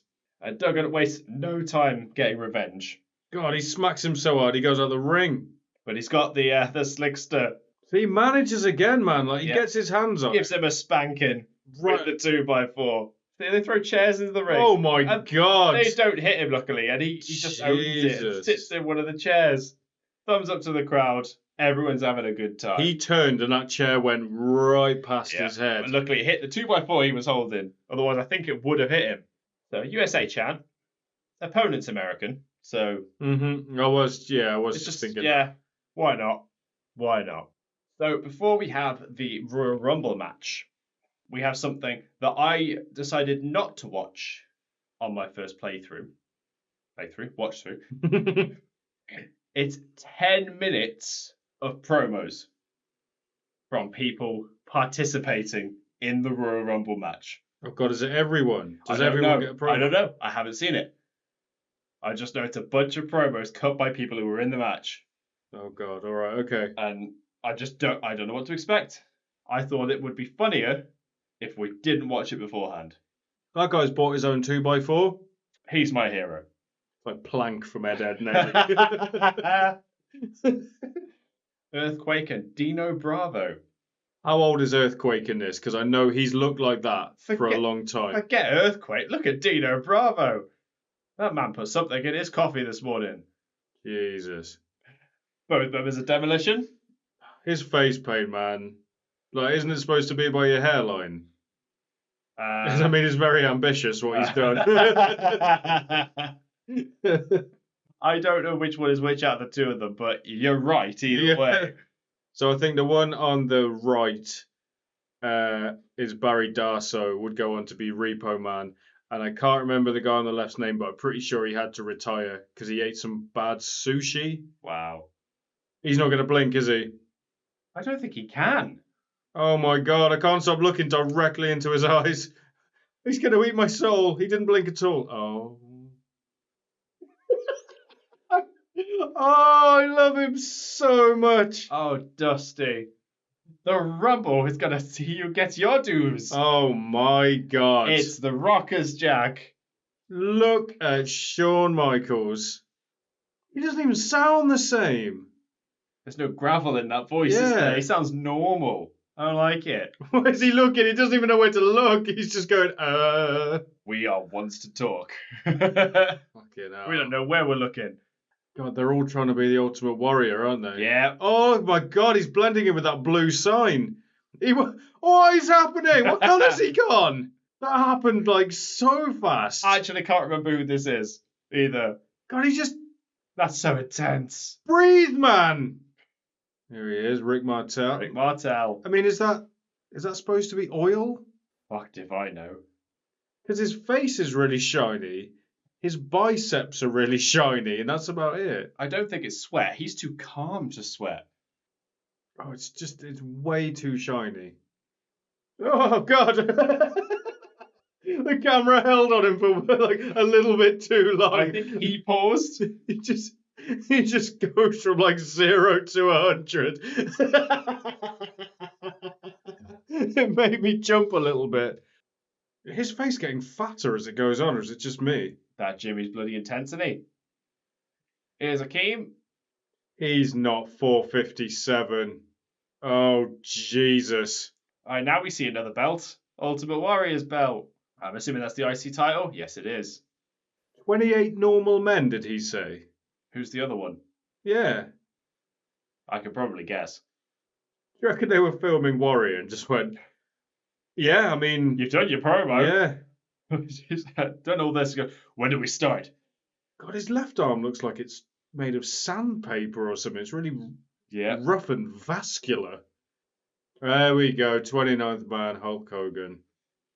They're going to walk on horizons close to where I've been. His promo is so intense. You can see his hair just getting wetter as it goes on. Yep. But yeah, he's also talking nonsense. Oh, yeah. God, Jesse's hair's all come out. It's been that intense. He's lost his Mickey Mouse hat. That's the problem. He's got a Mickey Mouse t-shirt on instead, though. Oh, he's had that on since the beginning. I thought that monitor was a picture of him in the background. I was like... Or like reminiscing from earlier in the night. Yeah. Got it framed and held it. So, for God's sake. Remember when I wore the Mickey Mouse hat? Yes. Oh, we're not done. God, he's got that trembly voice thing going on, isn't he? Oh, Savage, what you doing? Has he always done those weird hand movements? Always. You don't remember the coffee creamer? He's holding it like that the whole time. The cream always rises to the top. Oh, yeah. He's always had those weird hand movements. Because I know he does a lot of this. No, it's real delicate. Yeah, but it's weird, like... Afraid he's going to break everything. But he's going blue as well. It's how to be tough. Take note, Road Warriors. That's horrible. Oh, God. And it cuts straight to Jake Roberts. You want to talk about scary? The calmest man ever. God, he's so calm when he cuts promos. It's really scary. Yep. He's just captivating, though, isn't he? I know. I just realised we weren't talking then. We were drawn in. just watching Jake Roberts. There's Brett and Jim. How many takes do you think they took to do this? Because fucking Jim Neidhart's sweating on his belly already. Look. A couple is the answer. In this Royal Rumble 1-on-1, no, Brett. That's not how the Rumble works. How many people does Jimmy Hart manage? We've got the Honky Tonk Man now. So he's not long lost the IC title, has he? To Warrior, yeah. Yeah, I think him and Warrior cross paths in the Rumble as well. Oh. That chord he strummed was just... There's another belt. That was not a chord. That was a mess. Yeah. The one thing you can't compensate.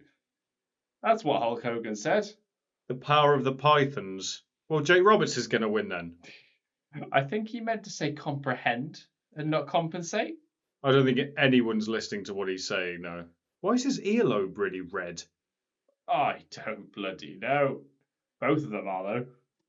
I blame the tan. He's going to pull that reserve energy out from the training. What? No one is more powerful than Hulkamania. Isn't that what the fans are? It's like a Gungan from Star Wars. I'm glad I didn't watch that before we recorded. Fucking, I'm knackered now. And we've got a Royal Rumble match to get through yet. Oh, Jesus Christ. What's worse, it's a 2-minute interval between participants. Oh, God. Does it stick to 2 minutes then? Does it? I didn't time it, so I don't know for sure, but I think so. Think. We know the rules of the Rumble. It's only the third Rumble. You don't know that. Right, I've got a few more wrestlers for you to Okay. guess. In fact, I've got 3 more. Brad Armstrong, otherwise known as Bad Street. Bad Street. I'm pretty sure you've told me on the podcast that he has passed away. Yes. Okay. Yes. 2012.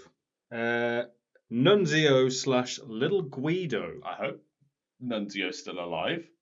He is still alive. Okay. And then last, Larry Zbyszko. Because we've seen a Zbyszko match, haven't we? I think it would have been NWA TNA. Not FMW. No, that was Who am I thinking of? Killer Kowalski. That was it. I must say dead.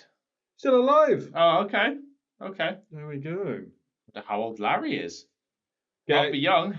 Getting on a bit. Yeah. I think at this point. So DiBiase's out for number 1. Who's number 2? Coco Beware. Coco Beware. Does he come out with a parrot? Yeah, he does. Oh yeah. What is that hair all about? He starts punching the air as well with the parrot on his hand. I was petrified. That parrot is not having a good time, is it? No.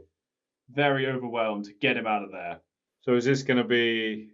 DiBiase is going to be the Iron Man, I'm going to assume. He is the Iron Man. Yeah. I wouldn't have guessed he would have been. A good worker. Oh yeah, I don't doubt it. I just didn't think he was going to be the Iron Man. Well, they cut the big promo at the start saying, "Oh, I'm number 1, blah, blah, That's blah." because he was number 30 last year. I think they were pointing out the irony of it all. Although I have a feeling last year in 89 he might have bought 30. I think it was like implied, like very heavily implied. Yeah. There was something nefarious going on. Coco kind of half no selling. Yeah, it's weird, isn't it? Yeah, he's always hulking up, kind of. Coking up, I guess. Wearing up. Yeah, Coco's another character I'm not really familiar with, but I'd heard of plenty of times.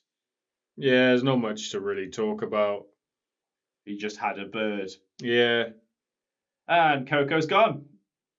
Now, I feel as if they might be doing what a few other promotions have done in the past, is that when there's an elimination, they just start counting down. Yeah. Because you've got the 10 count not too long afterwards. I want to know where the timer is, because the crowd know. They start counting down. Is that Marty Jannetty? Yeah, there's Marty Jannetty. Party Marty. That coward bastard. Jumped through a window to get away. The Rockers were so over, weren't they? I forgot about how, just how over they were. And it's just girls screaming. Well, yeah. A couple of handsome blokes. But Jannetty runs into a big foot from DiBiase. And that's all momentum gone. Yeah, just all the air gets sucked out of the room, doesn't it? It's just like, So this third Rumble. So I believe it's the third ever. So because to me, the Royal Rumble is like one of my favourite pay-per-views. Oh yeah, it's probably the best one of the year. So the magic might not have been there just yet. If it's the third one, No. I mean, the title opportunity at WrestleMania really cemented it, I think. Yeah. I don't know when they started doing that. It was definitely 92 was the championship was on the line, so it was definitely past that. Right. And Jannetty's gone by flying over the top rope. Fucking hell. I mean, I suppose if you're going to do it, you might as well make it about yourself. Oh, yeah. He ate shit with that one. So here comes number 4. So Jake. It is. Yeah, it is. Nice and calm, just walk into the ring as Jake does. Just his theme as well, it's so fitting. Just the way he just stares as well. Yeah, it's so intense. You know my only fault with James Roberts? James Roberts? Who's James Roberts? I don't know. Is that a person? Probably. If you're a James Roberts... let us know. James the Snake Roberts. Names. The Snake. Jake Roberts... Yes. He didn't take very good care of his snakes at all. Oh, okay. He left them in cars and they froze and stuff. He just, yeah. I suppose it's whether he chose to have the gimmick as well. He might not have known for a certain point. It might have been one of those things that sounded good on paper until they went, yeah, you got to source your own snake and look after it. Bring it with you everywhere. And oh God, when DDT's actually mattered, was a lethal move. Saw DiBiase's ass. Yeah, we did. DiBiase. Yeah, beat me to it. Counting down to number 5. Who have we got? He's kicked that snake bag a few times by accident. Eesh. It's Randy Savage. God, he comes out so fast his music doesn't even start. Yeah. So you can imagine why at this point I didn't really think DiBiase was going to be the Iron Man. DiBiase just talking to them then. Oh, I didn't see Virgil on the outside, just waving his cash. Yep. Obviously, two heels that are working together to take care of Jake. It's called the Rumble. You've got to make it a Rumble.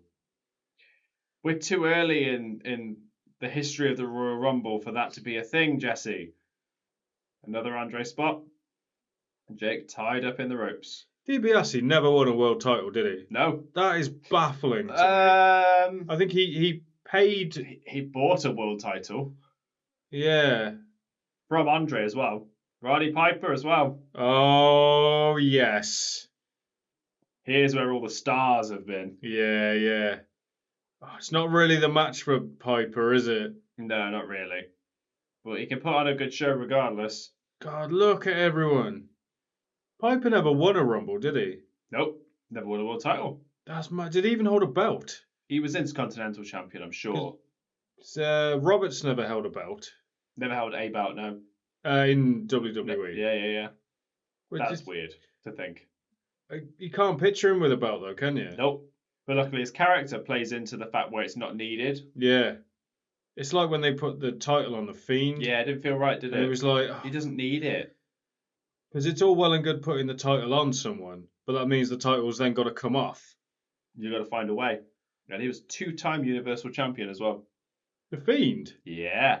As the Fiend? Yeah. I knew you'd forgotten the second time. Jesus. So, first time he won it was in Saudi Arabia when he beat Seth. Yeah. Second time was during COVID. He beat Braun Strowman at SummerSlam. Yeah. And that's when Roman returned. Yeah, don't remember that at all. And then the next pay-per-view, it was a triple threat with Roman, Fiend, and Braun, and Roman pinned Braun to take the title. Here comes the Warlord. It takes some doing to get him out of the Warlord ring. was a massive guy. You don't need to tell me. Bearing in mind the people you've got in the ring, Roddy Piper, Jake the Snake, Ted DiBiase, and Macho Man, he towers over them all. Warlord did a really good interview.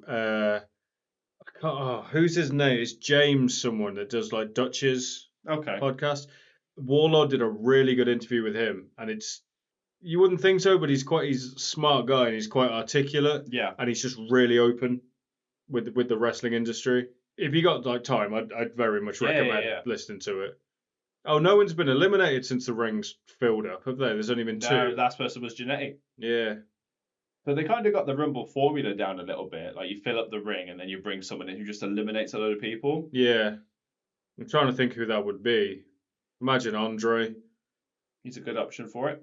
Can you hear Sherry, Jack? Jesus. Break his neck. Yeah. That's a woman of class right there. Jesus Christ. Savage is like holding Roberts by the arms, go, chop him! And there's just no one there. He's like, oh! Someone please! Here comes Bret Hart. The crowd are cheering. Macho Man grabs Bret Hart. Oh, DiBiase goes to hit him but misses. Fair play to DiBiase for selling that. A punch and he just goes down. Just flops it, doesn't he? For a guy much smaller than him. I mean, he must have been quite well respected, Bret. Because obviously, who his dad was, they would have known. What is Savage and Roberts doing? They're just tussling on the floor. I think a little cuddle. Tussle was such a good word for. Almost the name of WrestleMania. The Colossal Tussle. Piper trying to eliminate Warlord on his own. Good luck, mate. Warlord's just like lay there, like, oh, all right. You try this if you want. Yeah. I was going to say, look at that lady at the front, but is it a lady? There could be a man with a mullet. Yeah, just directing the wrestlers where to go. You get him, and you get him. He's still pointing. I know, yeah. God, they go absolutely mad when they like pretend to eliminate someone. Yeah, don't they? It's Bad News Brown. That's the second person with no music. Brett's still in there. I thought he said he was in there for like 30 seconds. I've realised the mistake that I've made, so I've mixed him up with someone else. However, the weird thing, you don't see Brett get eliminated. The camera misses it completely. Okay. Oi, we're going to see a DDT. Nope. You're going to see Roberts get eliminated, though. Oh! By Macho Man. I will say, when I was writing the notes for this, cataloguing the eliminations was easy because every time Jesse says, this person has eliminated this person. He's a very factual commentator. Yes, he is. Look at the size of the Warlord. He's like twice the size of, like... Everybody. Yeah. Especially Piper. Piper's quite slight, isn't he? Like, Yeah. and Warlord, just his torso is like... It's like a fucking oak tree. I imagine that's what Glenn Jacobs looked like in his prime. Yeah. But you never really saw it because it was constantly under that cane attire. Yeah, he never struck me as a body guy. You remember the size of his arms. I was going to say his arms Whoa. were fucking huge. It's Dusty, baby. Oh, yes. Business is picking up, Daddy. He just goes straight for Savage. Gives him a bionic elbow straight away. Oh, and another. Go on. Throw him out instantly. Another bionic elbow. Oh, Big Dusty. God's sake. Saying he was factual. And there goes Savage thanks to Dusty. Jesus, he got some height going over that. Front flip on the way out, basically. Yeah, he's not having it. Look at Bad News Brown just trying to get Dusty over by his leg. Just gonna lift this here. Just one leg, that's gonna get you. Not my flexible hips, Daddy. People keep trying to get Warlord out, like, by just lifting his legs up. Well, you can't pick him up. It's the only way you can. Yeah. Double, triple team to get out the Warlord. It'll take a lot of doing, Jesse Ventura says. Oh, look at Warlord's hair. I've only just noticed it's like half red, half black. It's Andre. Hey. When it was counting down then, it sounded like they were counting up. They were going... because Dusty was doing punches in the corner, which Ah. is the worst time to do it in a rumble. Yeah, because I thought it sounded like they were counting 2, 10, and then They went were. like 7, 8, 2, 1. What? What's that? Get over those ropes, Andre. His best days are behind him here, aren't they? Oh, yeah. Bye, Warlord. That's how you get him out then, I Andre guess. just fucking launches him over. Oh, look at him. He's like struggling to walk. Like he's just using the Yep. ropes. It's really sad to see, isn't it? Fuji and Heenan having words. Andre goes to bump Dusty in the corner. Oh, he hardly touches him. Yeah, I think towards this end of his career, he was just in so much pain. Yeah. Can't help but feel bad for him. I mean, what makes it even sadder is like he's got to get eliminated at some point. Like Yep. he has to get out of the ring. And this isn't the one with Jake the Snake spot either. That's one easy way to get out of it. Is have him eliminate himself. God, he's so big, isn't he? Yeah. A lot of people like don't consider the life he probably had to have. Like nothing fit in life. Here comes the Red Rooster. Yeah, well, he used to. Like, it's not funny when you think about it, but when he stayed in hotels, he could never sit on the toilet because it was so Yeah, small. So exactly. he used to go in the bath. And when you think about it, it's not. It is funny when you say it, but it's also not because he had to live that It's life. not funny if it's you. Yeah, I'm but just the living it, thought Brown. of someone shitting in a hotel bath And is said just that's like, your problem now. whoa. Piper's elimination is just like out of nowhere. Yeah, well, it's because Brown drags him out, so Yeah. they just start brawling to the back, pretty much. But no, I mean, to your point, how would you have a shower as a guy Andre's size? Yeah. Piper just holding on to his leg. Yeah, I'm not letting you go. God, the crowd are going mad for Yeah. Roddy, aren't they? We're not surprised he's over. Ah, the Red Rooster, Terry Taylor, man. He deserved so much better. This is the same Terry Taylor we saw at American Bash 91. Yeah. Here comes Demolition Axe. Joins the fray. Red Rooster's gone thanks to Andre. Yeah, I think he went by Terrence Taylor Okay. on that card. Have Demolition beaten Andre and Haku at this point? I honestly don't know. Because they're the famous Andre moment where he turns face again Oh, yeah. and then gets carried out in the ring that they came out to the ring on. Oh, yeah, I remember that. Yeah, that was against Demolition. Okay. Well, no, because he's still part of the Heenan family at this point, so this must be before that. Of course. Because I think at this point that Andre wasn't doing singles matches, but they paired him with Haku, and they said like Haku's going to do all the work. You're essentially the hot tag, but a heel. Yeah. He'd come in, do some moves, get the pin. And then in possibly his last match, at that Mania match where he turns face, he doesn't tag in at all. Right. And Haku loses. Does he lose the belt? Yeah, they lose the belts. And Demolition beat them. And then maybe that was the start of the long Demolition reign. Yeah, I would I assume think. so. I don't know if there's tag belts at this point. I have to assume so.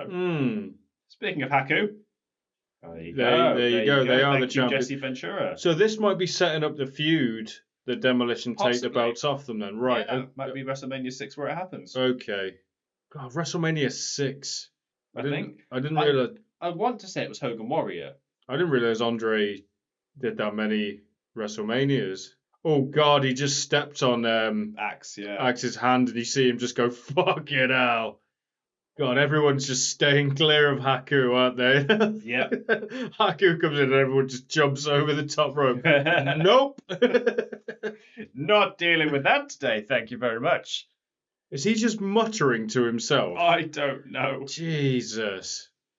You know he sells cars now, Haku. It's a difference in day job for sure. Yep. Being one of the toughest men ever, car salesman. Yep. Here comes Demolition Smash. So you got those Haku, Andre, and both members of Demolition in the ring at the same time. So Right. you may very well be right. Yeah, and look, they go straight for Andre as well. Dusty's having a little rest on the ropes while someone tries to push him out. Fair play to DiBiase, because he's still working in this. Oh, yeah. And normally people, when they're like first in, what Rumble was it? Ah, fuck, I can't remember what it is. But Orton is in the ring, and it's so funny because he's sat in the corner, obviously taking a rest, and you see Benoit go up to him to obviously like stomp or do some works, and Orton, you see him just go like this with his hands, and Benoit just goes on to someone else and starts working them. It's like Orton's just having a little rest. I'm going to assume that's 2004. Yeah, when Benoit won it. It must be, yeah. In fact, I think you're right, because I think it makes it even funnier that Benoit's been in there the whole time. Yeah. And Orton's the one chilling, and Benoit's like, someone fight me! I've got another hour. Yeah. It's such a good Rumble, that one. It's just tainted. Oh, I watched that a lot because that was pretty much when I got into wrestling. I remember the weird spot with Kane and The Undertaker, because Kane comes in like number 12. Yeah. He starts cleaning house. And then the next participant, the gong goes. And Kane freaks out and someone eliminates him. That's it. And then Kane attacks someone who comes out next. Yeah, Is it so. Spike? Yeah, it sounds right. Someone like that. That's, Yeah, someone. It's someone like that. Here comes Hakeem. I'm pretty sure Goldberg turns up in that Rumble as well. And Lesnar eliminates him when he's not in the Rumble. Yeah, that sounds right. Demolition doing their best to hurt Andre, but he's just fallen to his knees. There you go. Oh, God. Demolition eliminate Andre. The crowd almost like can't believe it. Yeah. I mean, kayfabe was incredibly strong at this point. Everything was believable. God, I know Andre looks big when he stood in the ring with the other wrestlers, but when he stood by the refs, it's unbelievable. Oh, and Bret Hart's gone. Yeah, I told you. We don't see him. We don't see it happen. Yes, Jesse factually telling us. I'm pretty sure DiBiase eliminates him. I did look that up. Because it was the only one I couldn't figure out. Who's next? Snooker. Is he heel or face here? Because judging by the crowd's reaction, I'm saying he's a heel. I think we're at number 20, around there now. I think. He just jumped into the ring and then grabbed his knee like immediately. I'll teach you to not wear shoes. Snooker eliminates Hakeem. Has he always done that? Well, that sort of. Thing. Oh, I don't know. I was going to say that Brody King thing then, but. I feel like Rick Steiner would want a few words. Yeah. We'll keep Rick Steiner out of this. Oh, he'll insert himself into this if he wants. Oh, he's not even here and he scares me. You tell him no. Nope. The ref just telling Heenan off. That's the thing with managers, though, isn't it? Particularly around this time, because there were so many of them. Yeah. Both members of Demolition, Snooker, Dusty, DiBiase, and Haku are the ones left currently. And who joins them? That's Dino Bravo, the world's most intense man. They just build him as the world's strongest man. Yeah, it's weird, isn't it? Yeah, pair him with Haku. We'll see how strong he is then. Jesus. God, he is strong, isn't he, Dino Bravo? He's just literally lifting Haku up Like he's nothing. yeah, upside down. I know Haku's not the biggest guy in the world, but it's still a big man. Oh yeah. Yeah, Demolition continuing to work together. Did he just pretend to kick Heenan? I think he went to sort of scare him off. It worked. So I'm going to make a bit of a prediction. Go on. DiBiase's in the final 2. He's not, actually. Oh, okay. Final 4 at least, I'm going to say. I don't think he is. Oh, okay. I know the final 3. Right. Oh, this must be before they started doing final 4, final... There is a final 4. They don't make a moment of it. But there's like a little break when there's only 4 of them left. I wonder when that was then, when they did the first, man in or woman in each corner. God knows. Well, it would have been man in each corner first, wouldn't it? Yeah, definitely. Because the female Rumble was, 4 years old? Yeah, something like that. Here comes Earthquake. Number 19, there we are. Pretty much 2/3 of the way through the Rumble. I'm pretty sure if this was legit, you wouldn't get him out. Because he was a legit sumo wrestler. Was he? In Japan, yeah. Well, enough to knock Dusty out. Whoa! That's how you make him look good. God, imagine pitching the demolition gimmick to him. What you're going to do is you're going to cover yourself in grey and red face paint, bondage gear, and the people are going to love it. Yeah. You ever seen the Road Warriors?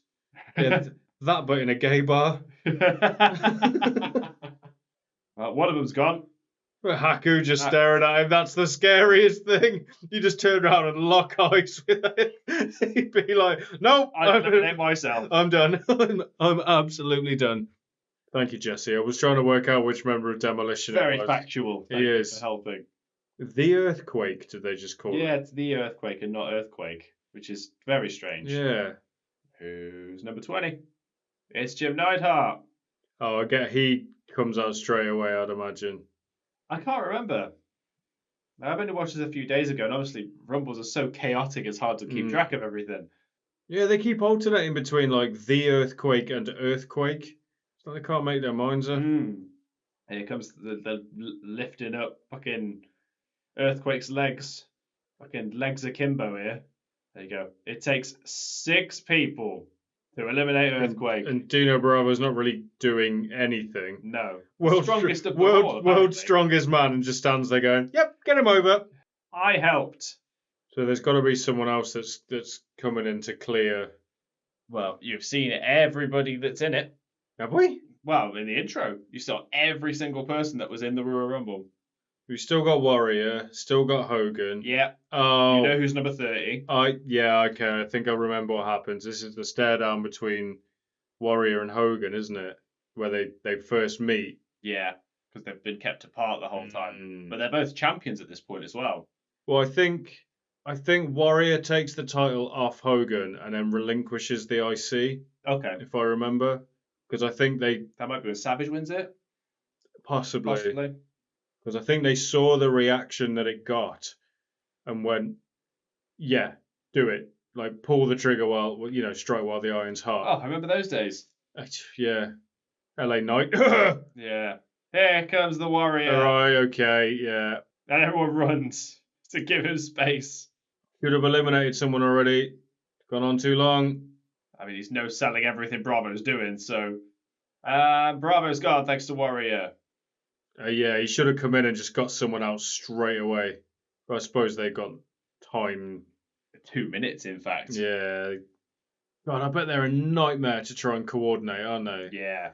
Someone forgets one thing and the whole thing just, falls apart. They gotta be super professional. That's why you need certain people that will just call the spots and can really lead.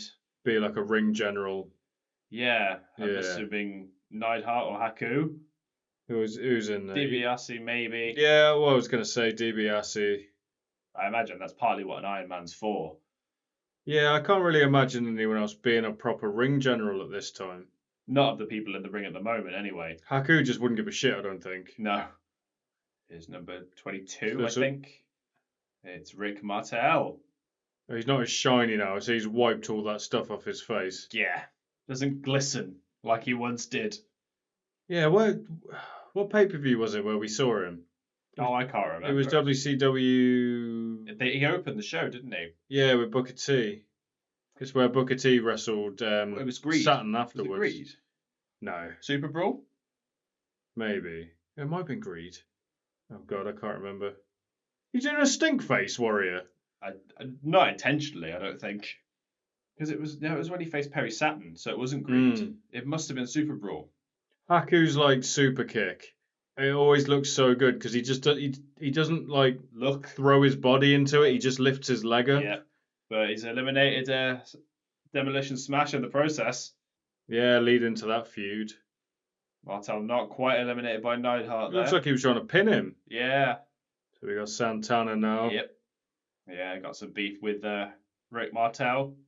You were so sure Warrior was going to clean house. I was, He's yeah. eliminated one person so far. And two, hasn't he? Did he eliminate another? I can't even remember now.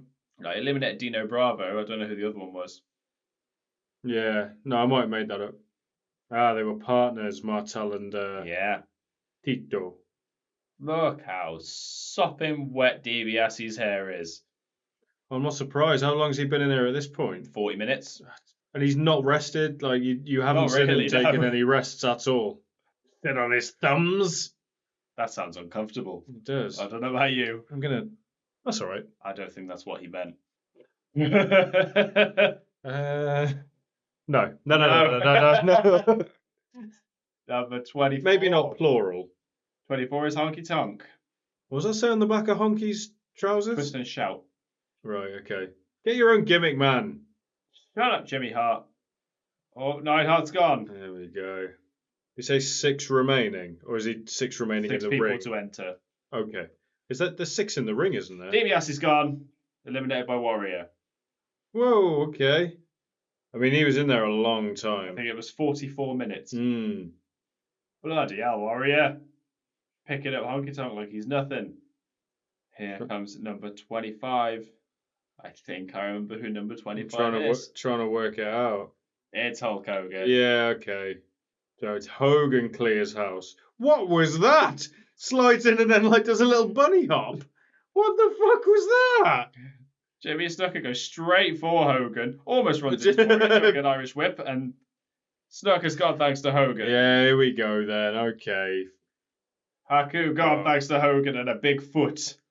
Now the bandana's come off. He's getting serious. God, Hogan is trying to throw people into Warrior, it seems, or Warrior's just getting in the way of everybody. Oh, the shirt's been ripped. Martel and Santana go at the same time, I think. Oh no, just Santana. Martel's still here. Oh, Jimmy Hart's voice, man. It does the job, doesn't it? You can just hear it over everything. It just cuts through. Here comes number 26. It's Shawn Michaels. Oh, yeah. God, that high-pitched cheer when he comes out. Yep, Honky Tonk's gone thanks to Hogan. So Michaels can't be in there long. In fact, Michaels there we is the go. one that lasts 30 seconds. Yeah. Warrior eliminates Santana. No, Okay. Martel, excuse me. And here you go. It's just Hogan and Warrior in the ring. So if I remember, up until this point, this was only something people had dreamt of. Yeah. Like Warrior and Hogan. They're like, that won't happen. And this was the first meeting of the two. Yep. And there's some respect from Hogan as well. I didn't quite catch what he said, but it ended in wrestler brother. So, yeah, the thought of this happening. Yeah, unstoppable force, immovable objects kind of thing, isn't it? And they both go down. They both go down. They were fresh as daisies a second ago. That's just how strong they are. Oh, they're both so strong. Although Hogan's fresher than Warrior. Yeah, imagine being in the back and you would have heard the crowd reaction and gone yep, go with that one. WrestleMania main event, everybody. That's the one. That's the one. Number 27, I believe. Oh. Yeah. The Warlord's tag partner, the Barbarian. Wham! Thanks, Jesse. He just hammer fists Hogan in the chest, and Hogan stands up ugh. He's just had something stuck in his throat. Or hits Hogan with a big foot. Imagine if he just leg dropped him afterwards. He'd be like, that's my stuff. That's a kick out of one situation right there. Yeah, Rick Rude jumps the gun because the timer comes up in a second. There you go. Rick Rude just couldn't wait. Oh, is he? Oh, He's number 28. oh, they put the buzzer, the timer up, and then just stop it. Because Rick Rude just came way too early. Yeah, you were asking earlier about how legit Rick Rude was. He was a doorman Right. in the same club that the Road Warriors were doormen of. Oh, okay. So yeah, he comes from like that. He's a era. very interesting shape. He's Rick all upper Rude. body, isn't he? Yeah, well, the thing is, he's so slim around the waist. Hmm. That's what's so strange. All that ab work. Mm. Again, he's got a boxer's physique. Yeah. He's all limb, isn't he? Hmm. He probably didn't work out his legs. You wouldn't know in those tights, that's the thing. Just every day is upper body day. Yeah. Because his arms look bigger than his legs. Mm-hmm. Strange, isn't it? So, Hogan gets Warrior eliminated. And Warrior's not having it. He gets in the ring. So this might have been the first time someone's just straight up, like, disobeyed the rules. Oh, it just I love runs the off. fact he just runs out as well as running in. Yeah. No time to waste. Gotta go. Gotta go back and shout at the stars of destiny, or whatever. Whatever shit he was talking about. Number 29 is... Oh, Hercules. Of course it is. I need one more person to enter and we know who it is. I can't remember. Unless I'm being really Can't remember stupid. who drew number 30. Oh, yeah. Yeah. Oh, yeah. All right, okay. As we were saying it, Jesse just factually tells us. Thank you, Jesse. Thanks for that fun fact. Yeah, I can't remember who's left. Number 30 is Mr. Perfect. Thank you, Jesse. Oh, God, that chop just got fucking Barbarian, like, in the neck. Ugh. I wonder if you could change Alexa's voice to sound like Jesse Ventura. Factual Jesse Ventura. The time is 5:38 p.m. It is now time to eat. Or just your alarm instead of an Yeah. alarm. It is time to wake up. Thanks, Jesse. You will now get into the shower. Okay, right. Whatever you say, Jesse. Is it being factual if you're following his instructions, though? Well, it's a fact because he says it. Yeah. So, Is it a fact because you followed his instructions, thus made what he said true? all right, Doc Brown. You are quoting Back to the Future. Factual Jesse. The weather today is sunny. It is. It's fucking hot in here as well. That Hogan, he's sneaky. Is he? I don't know who wins this. I mean, it can only realistically be three people, let's be honest. Hogan, Rick Rude, Hercules, Barbarian, or Mr. Perfect. Yeah. Yeah. That's your final five. I mean, I don't think Rude won the Rumble. I don't know if Hennig won the Rumble. It could be Barbarian. It is not the Barbarian. Oh, the Barbarian's gone. There goes that dream.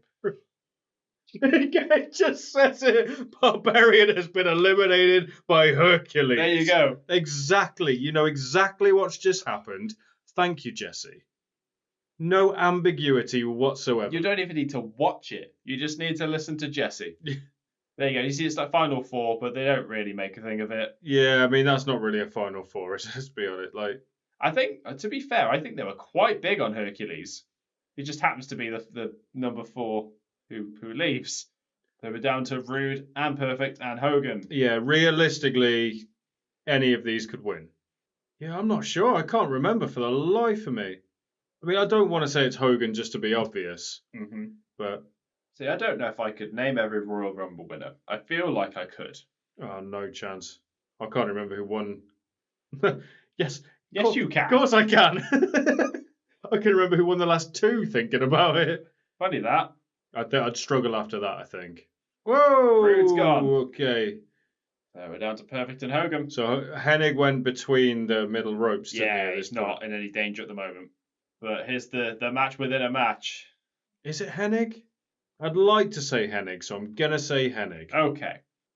Exactly. What good would a perfect plex be? You were saying earlier, Perfect Plex without a pin is weird. It's weird, like, because obviously the gimmick and he's perfect at everything. It's always, whenever he does it, it's like the perfect way to pin someone. Well, he does it, but he has to let go, and Hogan's not having it. Oh, he's hulking up. I wonder what he's going to do then. It's like sharpshooter on him. Yeah. No, he gave him a nice toss into the ring post. And Perfect's gone. Hogan wins. Fair enough. Who's surprised? Not me. Yeah. Jeremy is not surprised. Hulk Hogan has won the 1990 Royal Rumble. So he was the... look at those fans. He grabbed my sign! He grabbed my sign! I forgot what I was going to say. I know. You were saying He was the champion as well, wasn't he? Yeah, like I said, nothing was on the line here. It was just bragging rights. Give him all the accolades. Why not? Why the hell I not? could have you sign back. Get fucking out. Here's your sign back, brother. Thanks, man. I'm gonna eat my vitamins. Yeah. Oh boy, you've got me thinking about that Royal Rumble thing now. I'm trying to remember who won it before Cody. Rollins. No, I remember who it was, and I know why we didn't care about it. It was Lesnar. Fucking hell. That was the Lesnar Rousey year. Oh, the MMA. Yeah. Yeah, okay. Yeah. What a waste of time that was. Speaking of waste of time, actually, what am I saying? That was good. I enjoyed this pay-per-view. No, it was good. like I said at the open. It's good classic wrestling. Yeah. A few bit of shenanigans thrown in there for good measure. Some good valet and manager heel work. From Well paced, a good show overall. Really. Yeah. Mr. Nick Obolewski's given us a good couple of suggestions between that and Super Brawl. He's 2 for 2. Yep.